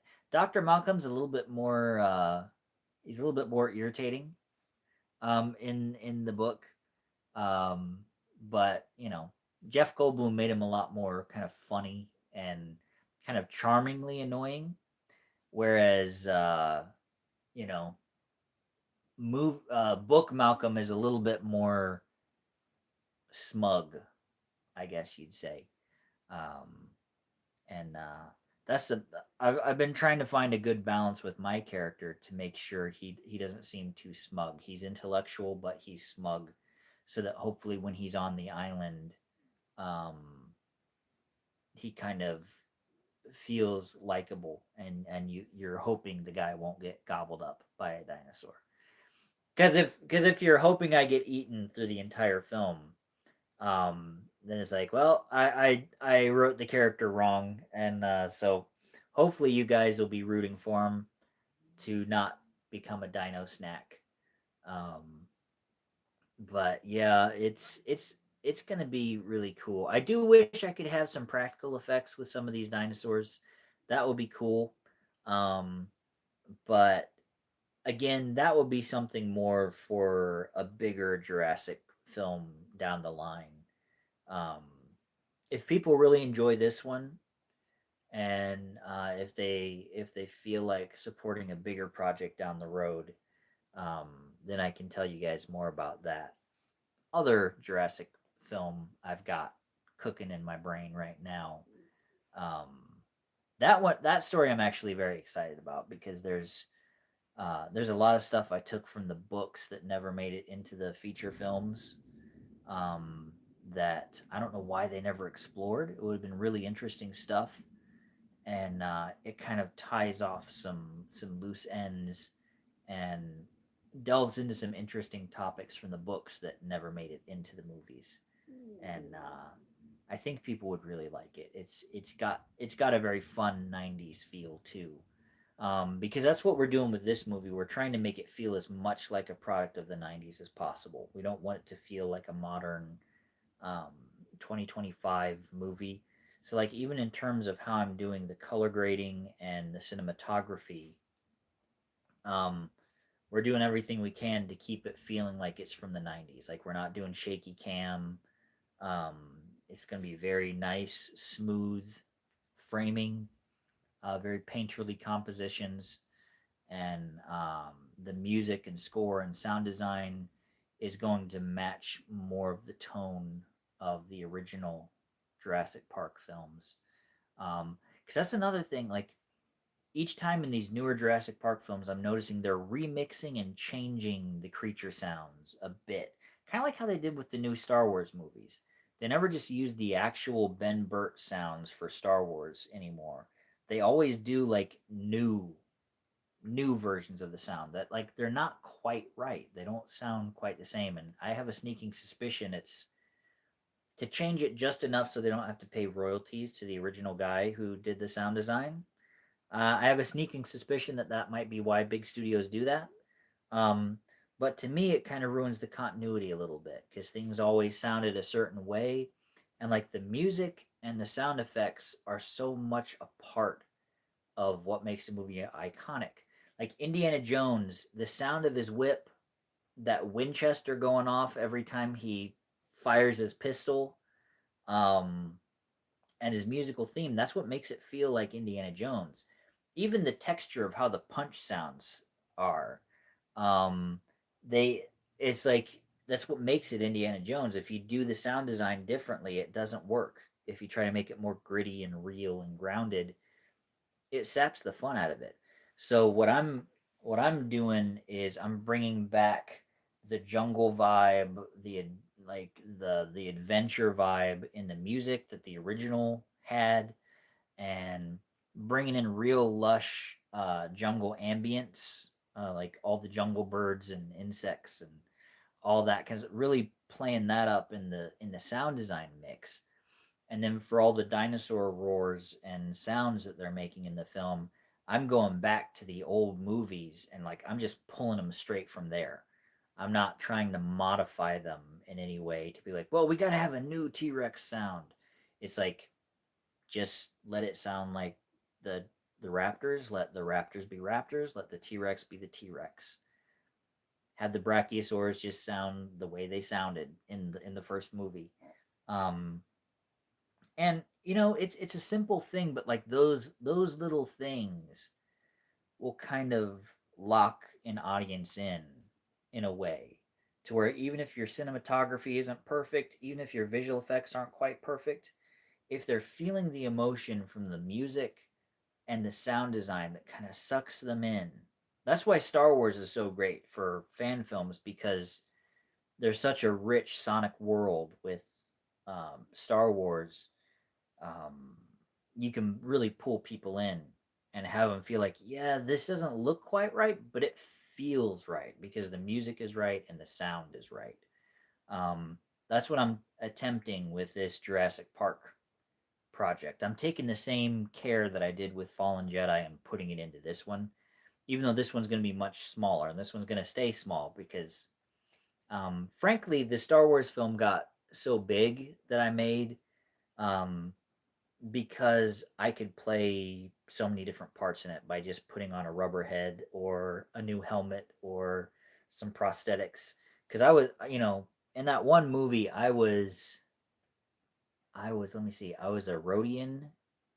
Um, I was the other bounty hunter for like a scene when my brother couldn't film his part for a day. I was the Emperor, I was the Imperial officer, and I was Darth Vader, all in one movie. I was all those different guys, and I did the Yoda puppet. Um, and my buddy Micah, who played the Jedi, he was the Jedi, and he was every stormtrooper, and he was the Arbiter, at the end of the film. So it's kind of like with Star Wars and space movies, you have a nice little way to make your movie bigger and bigger and bigger, because if you just put on helmets and do other funny voices, it's like, hey, you can be a new character. This time around, we're a very small scale because, like, I'm in it, my buddy Mike is in it, my older brother's playing the chopper pilot, and that's our cast. Um, so we have a much smaller scale story. It's a more straightforward exploring adventure movie. Um, a little more like an old fashioned King Kong, where it's like you go to a crazy island and it's like, whoa, look at all these weird animals. They try to eat you, you get away from them, and then you go back home and you're like, wow, what just happened? No one will ever believe us, that we saw all this stuff. One of those kind of things. Um, but yeah, I saw Jacob Stoffer a bit ago. He said like he hates the new way the lightsabers sound. The little buzzy crackly lightsabers, they're all like it's like, yeah, I don't like how those sound either. Um, it's like if it ain't broke, don't fix it. So that's the theory I'm taking with this movie too. It's like the T Rex roar and the way the Jurassic Park raptors sound. Um, it's like you don't need to change that. It's like it's magical. It's a great sound effect. They put so much into them. So I have these sound libraries built up for the different dinosaurs already. So they're gonna sound correct. And I'm building up jungle ambiences right now. Collecting and shaping helicopter sound effects, for the journey to the island. Um, and yeah, it's the sound that's a really really fun world to play in for me, because I started out as a musician, not a filmmaker. Um, I guess I started out drawing as a kid, wanting to do animation. Then I switched over to music. Then I switched over to filmmaking, to where now I do all of it. I do music, animation, and filmmaking, all to do one big project. So it's like it's a blend of everything I love doing, really, which is that's what makes film great for me, is because you have to draw it and storyboard it. You have to do animation if you're doing creatures and spaceships. You have to do writing, and then you do your cinematography and acting and editing and all that for the filmmaking side. And it allows you to do all these different creative disciplines in one project. Um, and the way I write my lines of dialogue and scenes, I approach it more like music. I approach it like lyrics, because when you're writing a song, you have your chorus, that's the main thought you're trying to get across with this song, this piece of music. And the verses need to always lead back to that chorus. It needs to build up the tension until you get to that chorus, and then you find out what the point of the song is. So I approach movie scenes and dialogue that way when I write it. I what the chorus of my scene it's the final moment that all the tension has built up to, the final line of dialogue. Um, so I have the feel of what the scene needs to say, and the first thing I usually get of it is like how that scene ends. And then I try to write the lyrics to have a tension and a flow that will lead you to the final line of dialogue that ends the scene, in a way that feels inevitable. Like, yes, that line is the only line that could have been said there because it all led to it rhythmically and lyrically. So there's almost a music to the pacing of how the dialogue is said. And then that makes it easy to score because you've already got kind of a musical quality to the scene, and it makes it nice to edit because there's a good flow and a good rhythm to the dialogue. Um, so I don't know why I'm going on about all that, but that's just how I approach writing scenes. And so then you got all your scenes that need to tie into the next scenes, and that it ends up almost becoming like a concept album if you want to think of it musically, where like the whole album tells a story and each song are the scenes that tell the story of that film. That's kind of the way I look at film. It's like it's a concept album. But let me bring the comments up. Someone just asked me something here. Hold on. Rex Vader, curious, but you ever considered doing a film with stop motion effects before? I have considered it actually. I was trying to figure out how to make an armature a while back because I wanted to try to do some dinosaur effects the old school way, the Harryhausen way. Um, but I wanted to make a cast and a mold of like a really good Jurassic Park T Rex, because I saw those old Phil Tippett animation tests that he did with his stop motion dinosaurs as his proof of concept for how the scenes could go. And I just, I never had the money to put together the armature and to do all the molding and the casting to to make the rubber skin, the latex skin for the puppet. It's something I'd still love to do. If I can ever get like full funding to get like a whole like studio set up the way I want it to where I can just do all those fun little VFX technical tricks that I've been wanting to try for years. If I ever get the extra money, I am going to do that someday. But I've never had the chance to do it yet because um, just the restrictions of money, really. So, um, because yeah, I think there would be something fun about doing stop motion animation because it's very tactile. I'm a tactile person. That's one of the reasons that Blender is tricky for me because it's such a abstract menus and drop down menus. Everything is buried in a menu somewhere where like if you don't check one little box before you start a whole operation, it doesn't work, and then you have to go back and try to figure out like what did you do wrong, and it's like, okay, why isn't this working? Why won't it let me select the bones? It's like, oh, okay, right, I'm in the wrong kind of tab. I got to get to this tab, then that tab, then that tab. Then I can select the bones so I can move the armature for the skeleton so I can animate the thing. Whereas I'm more just kind of like, okay, just let me grab his jaw and go like this because I want it to go like that. That's all I need to do. So in that way, stop motion would be good for me because I could just grab it and move it and put it where I want. Um, Another thing that I would consider doing with stop motion, and I'm going to do it with the dinosaur effects in this film, is I'm actually going to draw out what I want the dinosaurs to do with hand animation, really rough hand animation, not finished line work or anything, just really sketchy, rough pencil shapes, just so I can see the basic mass, so I can get the movement going the way I want it to be like, okay, yes, that will work before I spend hours posing this thing in 3 dimensions and then finding out later it's like, ah, crap, the tail looks wonky. I didn't adjust the gravity of the tail when he was stepping right because you gotta carry the motion of the spine and the weight of the tail in every footstep. It has to do this little S curve animation. So like when it steps, it can't just be a flat tail that's just like. So like if this is the hip and this is the tail, it has to go like that every time it takes a step. And if you're looking at it from a top view, it has to kind of go back like this, almost like thinking of like a crocodile swimming through the water. It has to do that every time it weight shifts and steps. And then with the head, you got to get this like when it's walking, you got to get this like wobbly, like heavy chicken head thing going on. That's really hard to figure out the weight displacement and all that to get it looking smooth. So rather than beat my head against it in Blender, where it's going to take me hours to move it in 3D, what I'm going to do is I'm going to get all my animations figured out by hand on paper.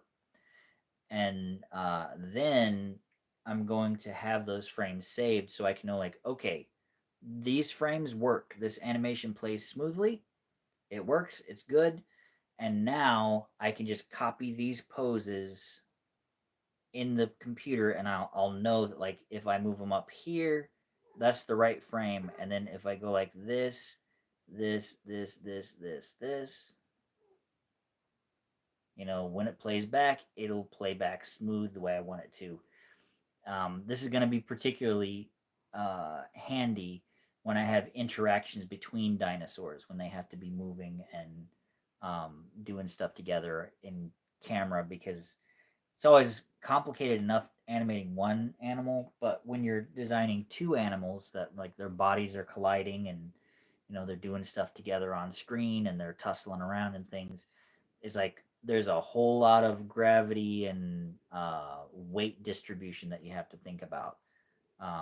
So that's going to be how I approach this so I can keep it all together. Let me see. Darth Lion said, that reminds me on how for Jurassic Park movies they had the animatronics for the dinosaurs. I've been so fascinated with those as I'm still amazed how they looked in the films. I really wish they would keep doing the animatronic dinosaurs in the movies. They don't use those anymore. And I'm thinking like, man, with how much animatronics have advanced and robotics have advanced, I would love to see some animatronic dinosaurs um, with some of these higher quality computer brains they can create these days. There's this one robot that Boston Dynamics makes. It's called Cassie. It's designed off of a cassowary, so it's like it's this two-legged thing that runs around, and I'm thinking like, okay, so you got this two-legged thing that walks like a bird. Robot is completely autonomous. It walks around and does just whatever it's programmed to do. It's like slap a tail on that thing and give it like an upper body with a head and add some Jurassic Park style animatronics to it so it looks around and blinks and does little mouth things. Put a rubber skin on it. You could have an autonomous velociraptor that like walks around, then scale it up. You got a big T Rex. It's like, how cool would that be at like Jurassic Park theme parks to have these things walking around instead of those people in those suits where you see their legs sticking out from under them?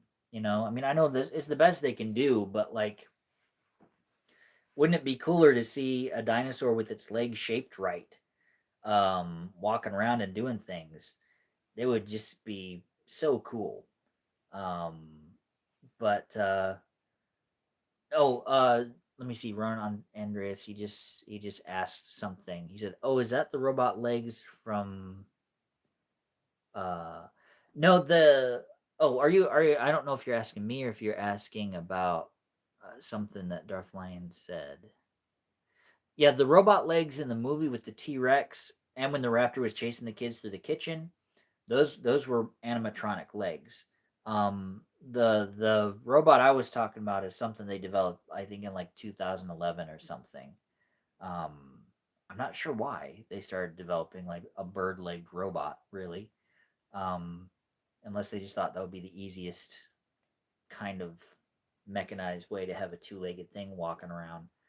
But yeah, whenever I see these different animatronic things, I just always think of like what they could do with dinosaur animatronics these days. Um, if you look up some stuff, oh, I forget what it's called, but like there are some Japanese dinosaur suits that guys get in over there for like these dinosaur park things they do, and they're incredible. They look really cool.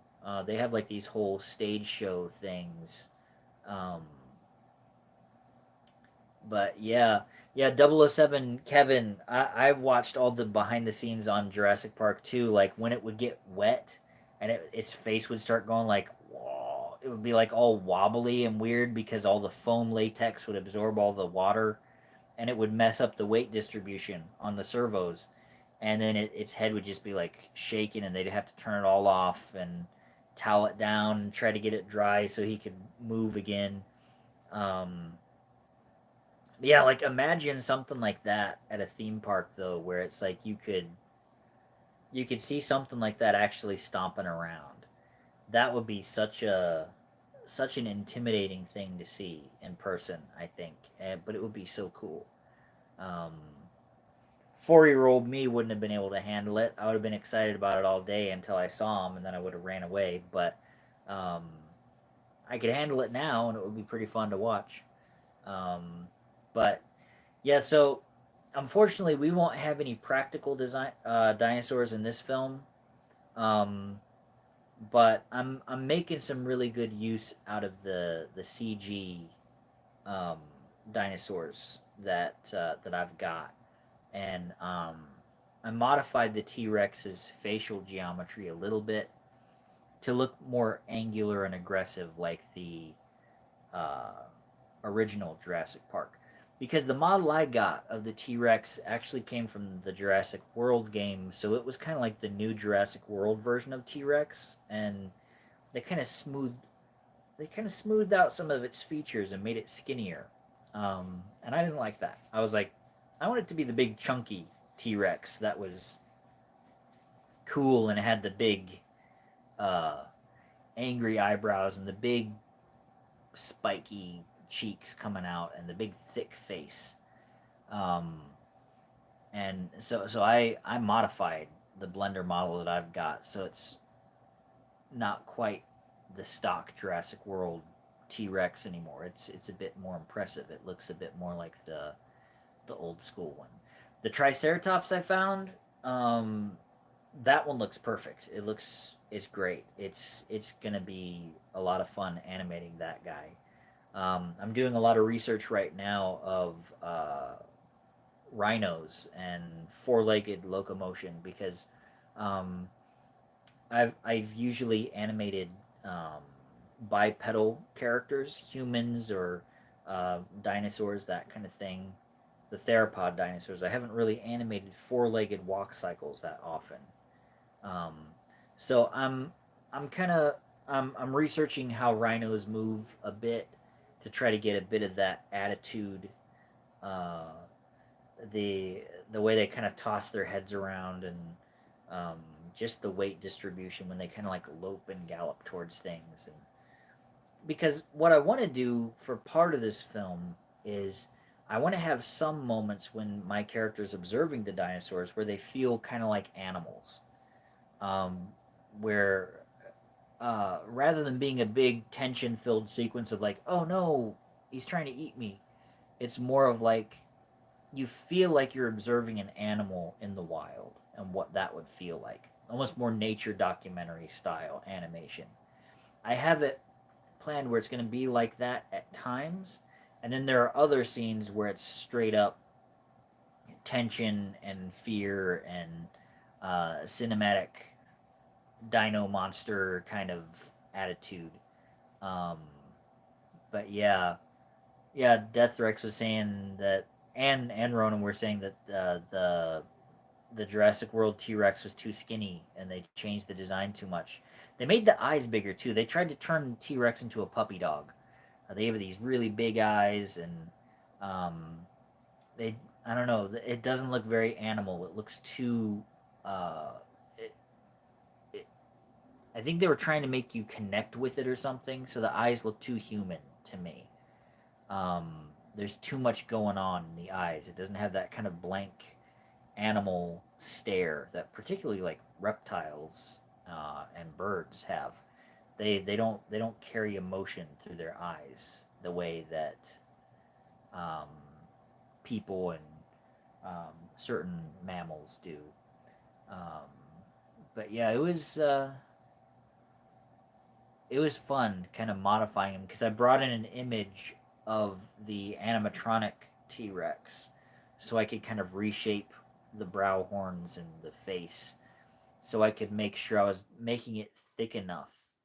Um, it's I don't know why they made the T Rex so skinny in the newer films, but I like the big chunky T Rex much better. That was one of the parts I really loved about the new Jurassic World movie was the river raft scene with the T Rex. I just wish they hadn't like spoiled the whole thing on the trailer, um, but it was still pretty cool seeing it.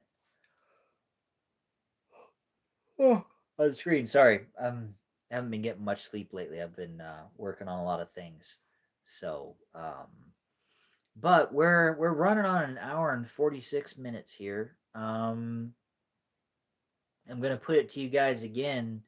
Do you have any questions about the project, or have I sufficiently rambled about it? Because if you have any questions, I don't want to end this off before you guys get to ask anything. Um, but I'm gonna need to wrap this up and get some work done. But if you guys have any questions, I'll put it to you guys for a second to see before we wrap this up because I think we need to call it here pretty soon because I got some work I need to get done. So before we go, just drop a comment if you have any questions, and I'll read it off and answer you guys. So I'll give you a couple minutes to uh, to figure out if there's anything you want to ask. And it doesn't have to be fine. Just ask away. Sorry, my cat's sitting right next to me. She's laying on my Jurassic Park plaque, purring away now. It's funny. There will be like the whole comfortable, cushy bed to lay on, and she'll find like the one hard thing, like a notebook. Or earlier, she was like laying on the camera, or now she's laying on this Jurassic Park plaque. Just anything stiff, she wants to lay on that instead of laying on the mattress, and I don't understand it. You'd think the mattress and a blanket would be more comfortable. But let's see here. Any questions? Any questions at all? Or is there anybody new in the chat who hasn't seen all the props yet? Because I can give a quick rundown one more time of what we've got and what we need. Let me see here. Darth Lion said, from the information and details you've shared, I will share this as a comment. But once again, I'll be so looking forward to seeing your Jurassic Park fan film. Well, thank you very much. I appreciate the encouragement and the support. Um, it's always fun to know that you're working on something that people actually want to see, instead of kind of like creating something in a vacuum where it's just kind of like, well, I don't know. I kind of felt like making it. I hope somebody watches it. Um, the Eternal Death Rex said, "Are the Raptors?" Let me see. Hold on, just a second here. Uh, are the Raptors species going to be acknowledged in the film, or left not said? Do you mean like the different variants, like the brown raptors from the first movie, the striped raptors from the second, and then like the bluish ones with the quills in the third? Is that what you're meaning by this? Because um, that will depend greatly on how much money I can raise. Because if I can get different kinds of raptors to have multiple kinds to show that like after they got out of their cages, they started breeding wildly and kind of became feral and all this kind of stuff. Because I know they mentioned that the raptors were killed in the first movie, but Grant also found those eggs and those little raptor tracks. So I always took that as that there were some raptors that got out and they didn't realize it and they were um, breeding on their own, and there were more raptors that they didn't know about on the park. Okay, so the variations, yes. The variations, that will just depend on if I can raise the money to get different versions of the Raptors, or if it's just like, well, I could afford one Velociraptor and I'll just use the same models a couple times to be multiple Raptors, but it will be the same design. Um, but if I can raise enough support to have multiple variations of the Raptors in the film, I think that would be really cool. If I knew what I was doing in Blender, what I would really love to do more than anything um, is I would love to get the model of the Velociraptor from Jurassic Park 3, because the body of the Jurassic Park 3 Raptor is my favorite silhouette of a Velociraptor. Just their skull shape and that little bump on the front of their nose, those are really cool to me. But I'd love to see one of those with the tiger stripe paint job from the Lost World. Um, but then make them more of the reddish brown that Michael Crichton described them as in the first book. If I could do this, um, I wish I could. I don't think I'll be able to because I don't have the technical know-how for it. But what I would love to do is have like feral raptors that are like the Jurassic Park 3 raptor body with a tiger stripe paint job, but instead of orange, it's like it's a reddish brown and black stripes. So there's like they're a little bit Jurassic Park 2, they're a little bit Jurassic Park 3, but then they're also based on the color scheme from Michael Crichton's original novel. And then they're also these offshoot raptors that were breeding in the wild and they kind of, changed a bit and they're a bit more aggressive, a bit more feral, and almost kind of like they're sort of worse than a regular velociraptor. That's what I would love to do in this film if I could do all the texturing and all that myself. But I'd have to learn how to paint textures. Um, but yeah, the reddish brown velociraptor action figure from back in the day was really cool. And yeah, that's what I wish I could do. But it'll depend on what model I can find and which one I can afford. Um, so once the fundraiser picks up a bit more, because I'm going to keep mentioning the film and the fundraiser in my weekly videos as we go on, so we can get more support for it. Um, because we've already got a lot of things for this film with the money we've raised so far. All the stuff you've seen so far, with the exception of um, my brother's old satchel, the hat, and this little guy that was like already in my collection. Um, we've already gotten some really cool stuff with the money we've raised so far, and we've only got a little bit more that we need, and then um, we'll have all the dinosaurs that we need. But I've got the tape recorder, the personal tape recorder. I found one on eBay. I've got that coming in the mail. That'll be here, I think, on the 18th. It said something like that. If the shipping is on schedule, um, so then I'll be able to start filming the scenes where I'm out and about, taping my notes. But we'll be able to start getting out there and filming pretty soon here once the rain blows through, um, and I'll be able to going with stuff. Let me see. We got a new comment. Blue Mammoth Studios. Hey, Vader Reviews. I need some advice on how to balance work, on how to do.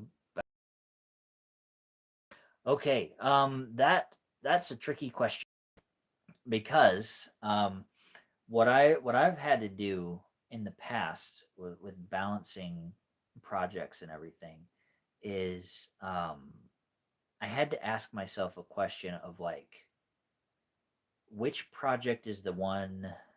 It's a hard question, but it's like which project is the one that is most attainable, not necessarily the one that's like this is the one I want to do the most out of everything.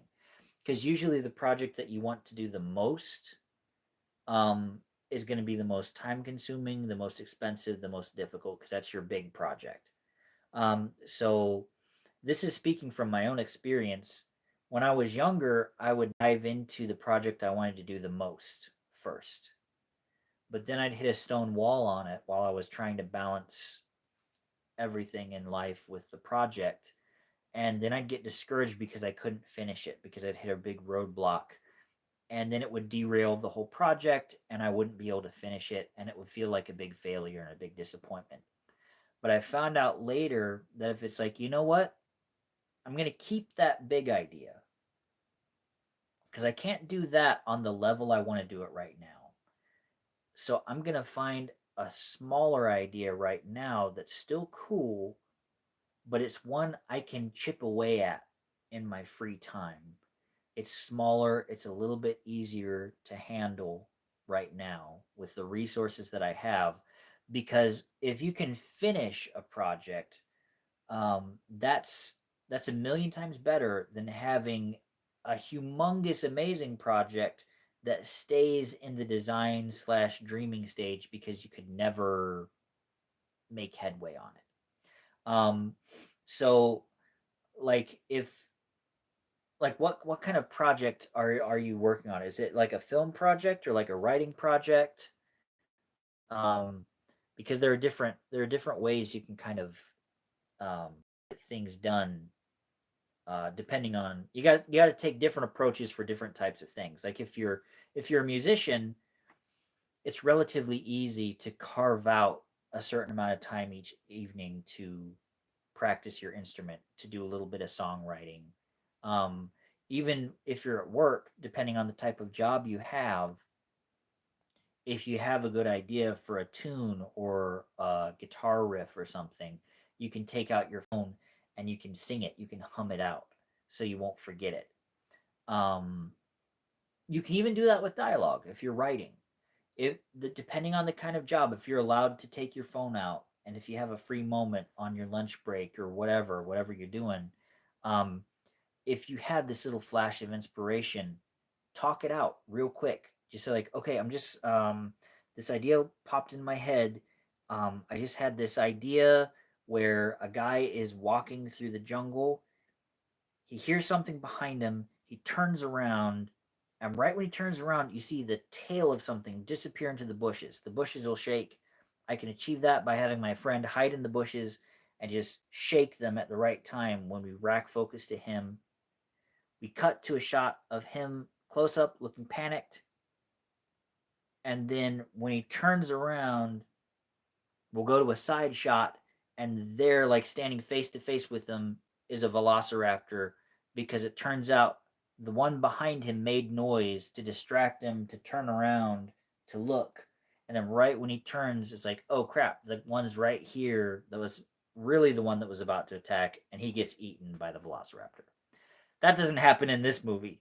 That's just something I made up off the top of my head. But if I wanted that scene in a movie, so I wouldn't forget it, even talking about the kind of shots, I just talk that into a phone real quick and then storyboard it when you get home. Or if you do drawings and storyboards and that little notebook with you to work so that between what you're doing, if you have the free time, or if you're on your lunch break, you can sketch ideas up. Because I was developing a screenplay and a score to a movie project while I worked at a call center years ago. And on my break, I would sketch up designs for spaceships and aliens and stuff like that. And then when I got home, I'd carve out time in my evening. I'd say if you can, give yourself probably about an hour to sort of um, decompress from your workday, to relax and just not think about your work, and then give yourself maybe an hour to 2 hours a night to be like, okay, I'm gonna do my project right now, and it doesn't matter how little I get done on it. I'm gonna do something on it. I might sit there and be trying to type out a scene for a couple hours, and all I get are like 2 or 3 lines of dialogue, and it's like, well, I didn't get much done, but I did something. I achieved something. And achieving something is better than leaving a project that's massive and amazing in an infinite dreamscape where it never becomes real. Because each little chip that you take out of it brings it closer to becoming a real project. Um, so something that I would say too is like make sure you're sleeping. Make sure you're sleeping because there's a tendency that I have that when I'm getting creative ideas, I will sacrifice sleep to work on it because it's more fun to work on the idea than it is to sleep. Um, and I did that for 3 years straight, working on Fallen Jedi, the Star Wars fan film that I made. And I kept myself going by drinking like a 24 pack and a half of Mountain Dew a week. And the problem is, it started wreaking havoc with my health. Um, my teeth started chipping and getting messed up. My heart started having palpitations and problems because I wasn't resting enough, and I was overdoing it on the Mountain Dew. Um, and I just was never sleeping. That's how I was able to do all my weekly videos and the Christmas specials and the funny videos and the skits and the songs while I was making a movie. My trick was I was never sleeping. So while I was productive, it was destroying my health, and I'm still dealing with the consequences of that to this day. So my advice to anybody creative is like make yourself sleep. You have to get some sleep because you will regret it. Um, just a couple years down the line, you'll be like, "Why did I do that?" Because I'm still not over making that movie physically.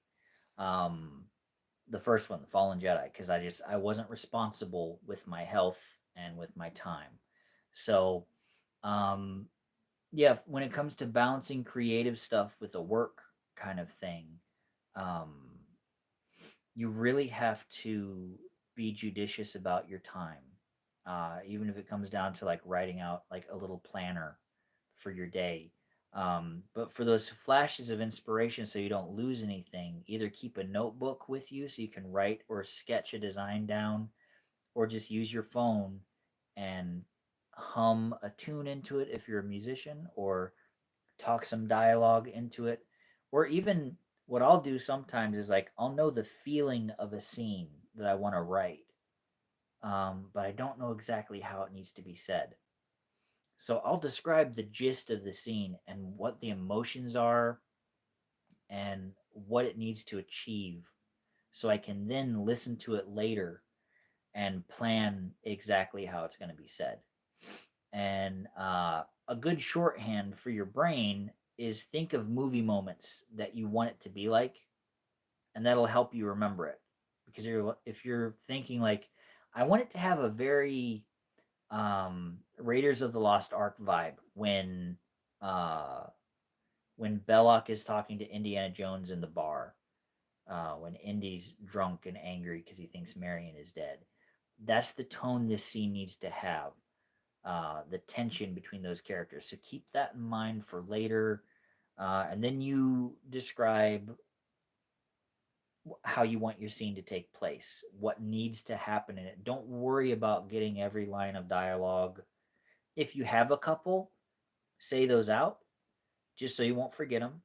Um, But the basic idea is just to get, this is the tone, the emotion, the general gist of the events. Then you sprinkle in any shots that you think of or any dialogue that you can think of. But don't try to sit there and write it all in one go while you're giving yourself notes, because that's what later on in the day when you get home from work is for, when you sit down and you start typing the scenes out. If you came in early or late, I mean, sorry, um, and you missed how I said that I write scenes, I write them like songs basically, so I can keep a rhythm to it, keep a lyrical rhythm. That's how I approach writing dialogue and scenes. I think of it like a song with lyrics, and so I don't know if any of that answered your question. I know that I a lot there. I apologize, but I was trying to think of ways to help if I could. Um, but yeah, so just a quick recap of that is like, make sure you sleep, think about your health, think about your health. Um, don't work on your project to the detriment of your health, because then that will ruin your creativity, because eventually you will crash and then you won't be able to do anything creative for a while and you'll burn out. I've done that before. Um, I've nearly burned out doing this Vader channel a couple times because I was making my weekly videos and doing the film. Um, so yeah, be careful about burnout. Um, keep little notes in your on your break time, or if you have downtime when you're allowed to talk into your phone. And then when you get home, give yourself about an hour to just relax and not think about anything. Unless you're just in a super inspired state where the second you get home it's like, I know what I'm doing. I need to type this up before it leaves my head. Excuse me. You can, if you're in a super inspired state, by all means go for it. But if you're just kind of basically tired and you want to make progress on a project, um, take about an hour to relax, and then set a timer. Give yourself an hour, hour and a half, 2 hours if you have it, depending on family obligations and all that kind of thing. Um, and be like, okay, from this time to this time, I'm working on my project, and it doesn't matter how much I get done on it, I'm gonna get something done on it.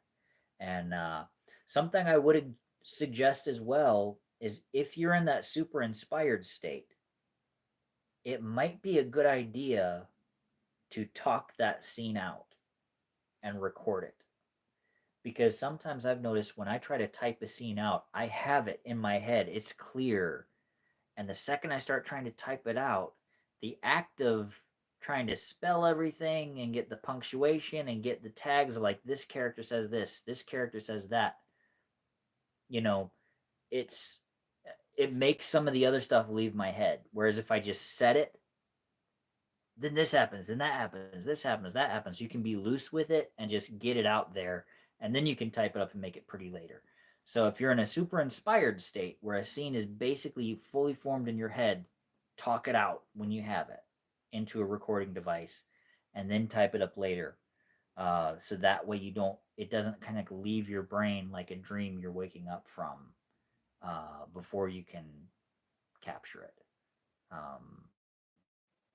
Yeah, that's try to as well to keep it something attainable and easy to do, and bigger projects for down the road, because you'll get there, you'll get to do them. And especially if you finish some small projects first, that will inspire you to where you'll be like, okay, I can do it, I can finish the big job. And then also, if you've hopefully built up a viewership by then, if they've seen you complete one project, then they'll trust you that, like, okay, I can back this guy because I've seen his track record. He finishes what he starts, and I like what he made. So this next project he's working on, I'm confident I'm gonna like it, instead of just kind of jumping into something and being like, "Hey guys, support me," because you don't know if I write good or not, but I need your money. It's like, it's so many people have just kind of quit in the middle of their projects after they've raised a whole bunch of money for them on Kickstarter.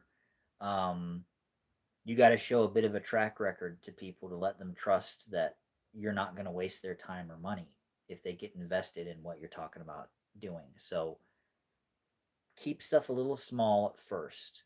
Um, Keep it small and doable so you can actually finish something and have a product and have something to put out there for people to enjoy. And always keep your audience in mind. That's another tip I would say. Um, I feel like I've been basically doing a lecture now for the last 20 minutes. I'm sorry about that. But modern filmmakers don't seem to care about the audience. They're so concerned with their vision and their truth, you know. But it's like, you know, if you want people to watch what you're making, if you want them to enjoy it, uh, you got to think about the audience, even like at least a little bit, to think like, what would they want to see? Um, Obviously, you make the movie that you want to see as well, but you have to also balance that with what do you think an audience wants to see? Um, because I might find a complex discussion about the science of how the dinosaurs were made on the island really fascinating, but that doesn't mean an audience would want to see my character sit down with a geneticist and talk about how the dinosaurs were made for 10 minutes. That would be really dumb for me to put into this fan film because it's like people would turn it off because it would be too boring for most fans. What do most fans want? Most fans want to see dinosaurs be cool. So you got to have mostly dinosaurs being cool, and then I can sneak in some of the dialogue that I want later. So think about the audience too. That's tip I'll give. So any other questions? Let me see here. Let me read through this a little bit here. Let me see. The Eternal Death Rex. Earlier he said, Vader, oof. Yeah, that's true. Plus, it does affect your ability to work on other projects long term. Yes, it does. I'm thinking if I hadn't pushed myself so hard on Fallen Jedi all those years, I would have been in better shape and I probably wouldn't have hurt myself when we were filming Avenger of Blood, which means we wouldn't have had to put that project on pause. So, yes, it does affect you long term. Darth Lion said, I hope you continue to feel well when it comes to your health. I send you all my support every step of the way. Thank you very much, my friend. I appreciate that. Let me see here. Um, Something about Indiana Jones finding Titanoboa. That would be a nightmare for him. I can't imagine how he'd react to meeting that kind of snake.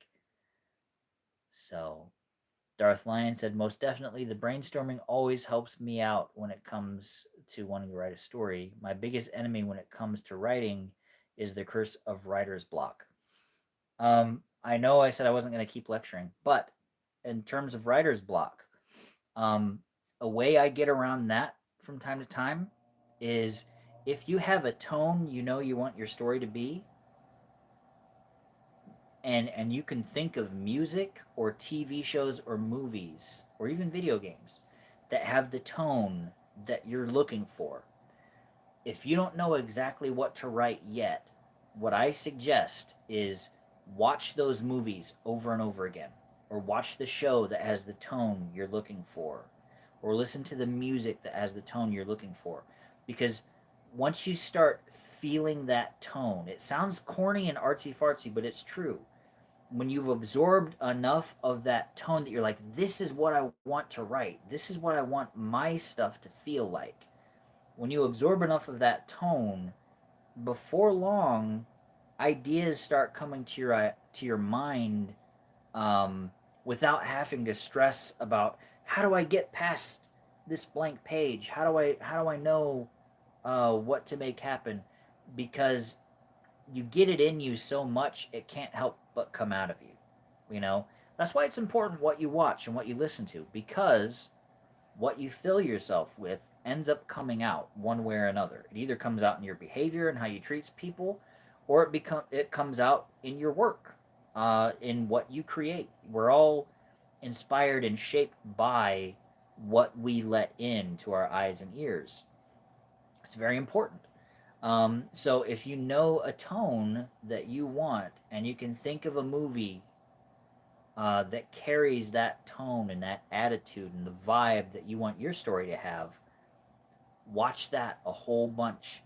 Get that in you, because sometimes when you have an idea, it's out here in this kind of like ephemeral state that you're like, I want it to be a vibe, but it's not quite tangible yet. I can't quite grab it. It's like you're trying to remember a dream that you forgot. You know what it was, kind of, but it's not quite materialized. So then you need the help of watching this thing over here that is solid, that reminds you of the dream. And then when you watch that and that gets in your head enough, this ephemeral idea starts kind of congealing and it becomes a bit more solid. Then you can grab it out of your head, and then it stops being that little splinter in the back of your mind and it becomes an idea you can pull out and turn into something tangible. So I hope that helps, because I do that all the time when I'm working on stuff. When I was doing Fallen Jedi, I was watching the Star Wars movies and every behind the scenes featurette I could see on Star Wars, um, to a ridiculous level. I immersing my brain in it. Um, so so hopefully that'll help. So let me see here. Yeah, Eternal Death Rex said, "Lion, best of luck with dealing with that, sir, and writing in general." I wish you luck too, my friend, because it's a fun feeling when you can finally get what you're dreaming of in a tangible form. So okay, yeah, that's good. That's good. Darth Lion, you said that you have a strategy like that, and it does help. Um, yeah, doing a audio narration, audio drama is a nice. If you got a mic, that's a nice simple way to make a story if you don't have all the other capabilities to do visuals with stuff, because people love audio dramas, because it gives that feeling of like sitting around a campfire being, told a story, um, I actually have an audio thing I'm working on right now that like it has a very whimsical feel. It's like, I don't know if you've heard of it before. It was called The Storyteller. It was an old Jim Henson thing that he did, where John Hurt, he played this guy that sat by a fireplace and he told stories.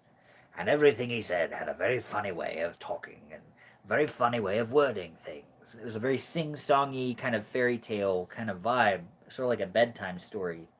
Um, and I saw those on YouTube. It's called The Storyteller. Jim Henson's The Storyteller, and you should look them up. They're fun. They're fun little stories. They're very quirky and weird. Um, but I wrote a short little story in that vibe, and I'm working on getting it turned into like a little audio drama thing. I'm gonna draw up some pictures and post it one of these weeks on YouTube when I get it finished. So okay, yeah, Jacob Stoffer. He said you remember watching it in middle school. It was a good little show. Okay, yeah, Eternal Death Rex said he watched it on Netflix. It's here on YouTube for anyone who'd like to check it out if you haven't. Um, so, and I'm glad, Darth Lion, that I've been able to give you inspiration over the years with different projects and stuff, because that's the biggest thing that I always hope is that me doing different projects that I'm working on, that it can show people that it's like, you don't have to be some special person. Like, Hollywood does not hold the keys to create.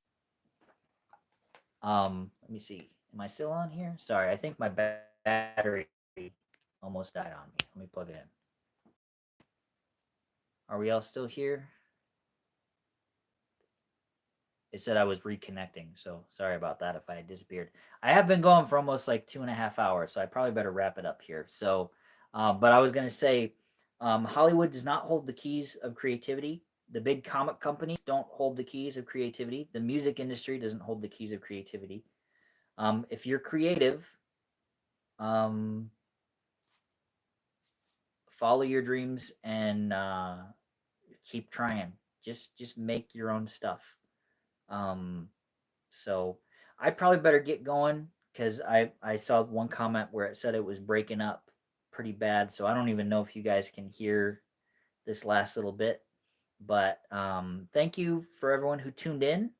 I know this was kind of weird and long. Um, so thank you guys for jumping in here and listening to all of my inane ramblings. And I'll keep you guys updated on this project as we continue to move forward on it. And next weekend I'll have a regular video.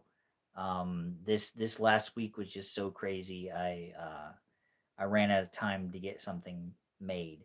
But I have some cool announcements that will be coming in later months that will explain what's all going on and why I've been so extra busy. So, you guys all have a wonderful night. Stay creative, keep following your dreams, and I will talk to you guys later. So, you have a great night.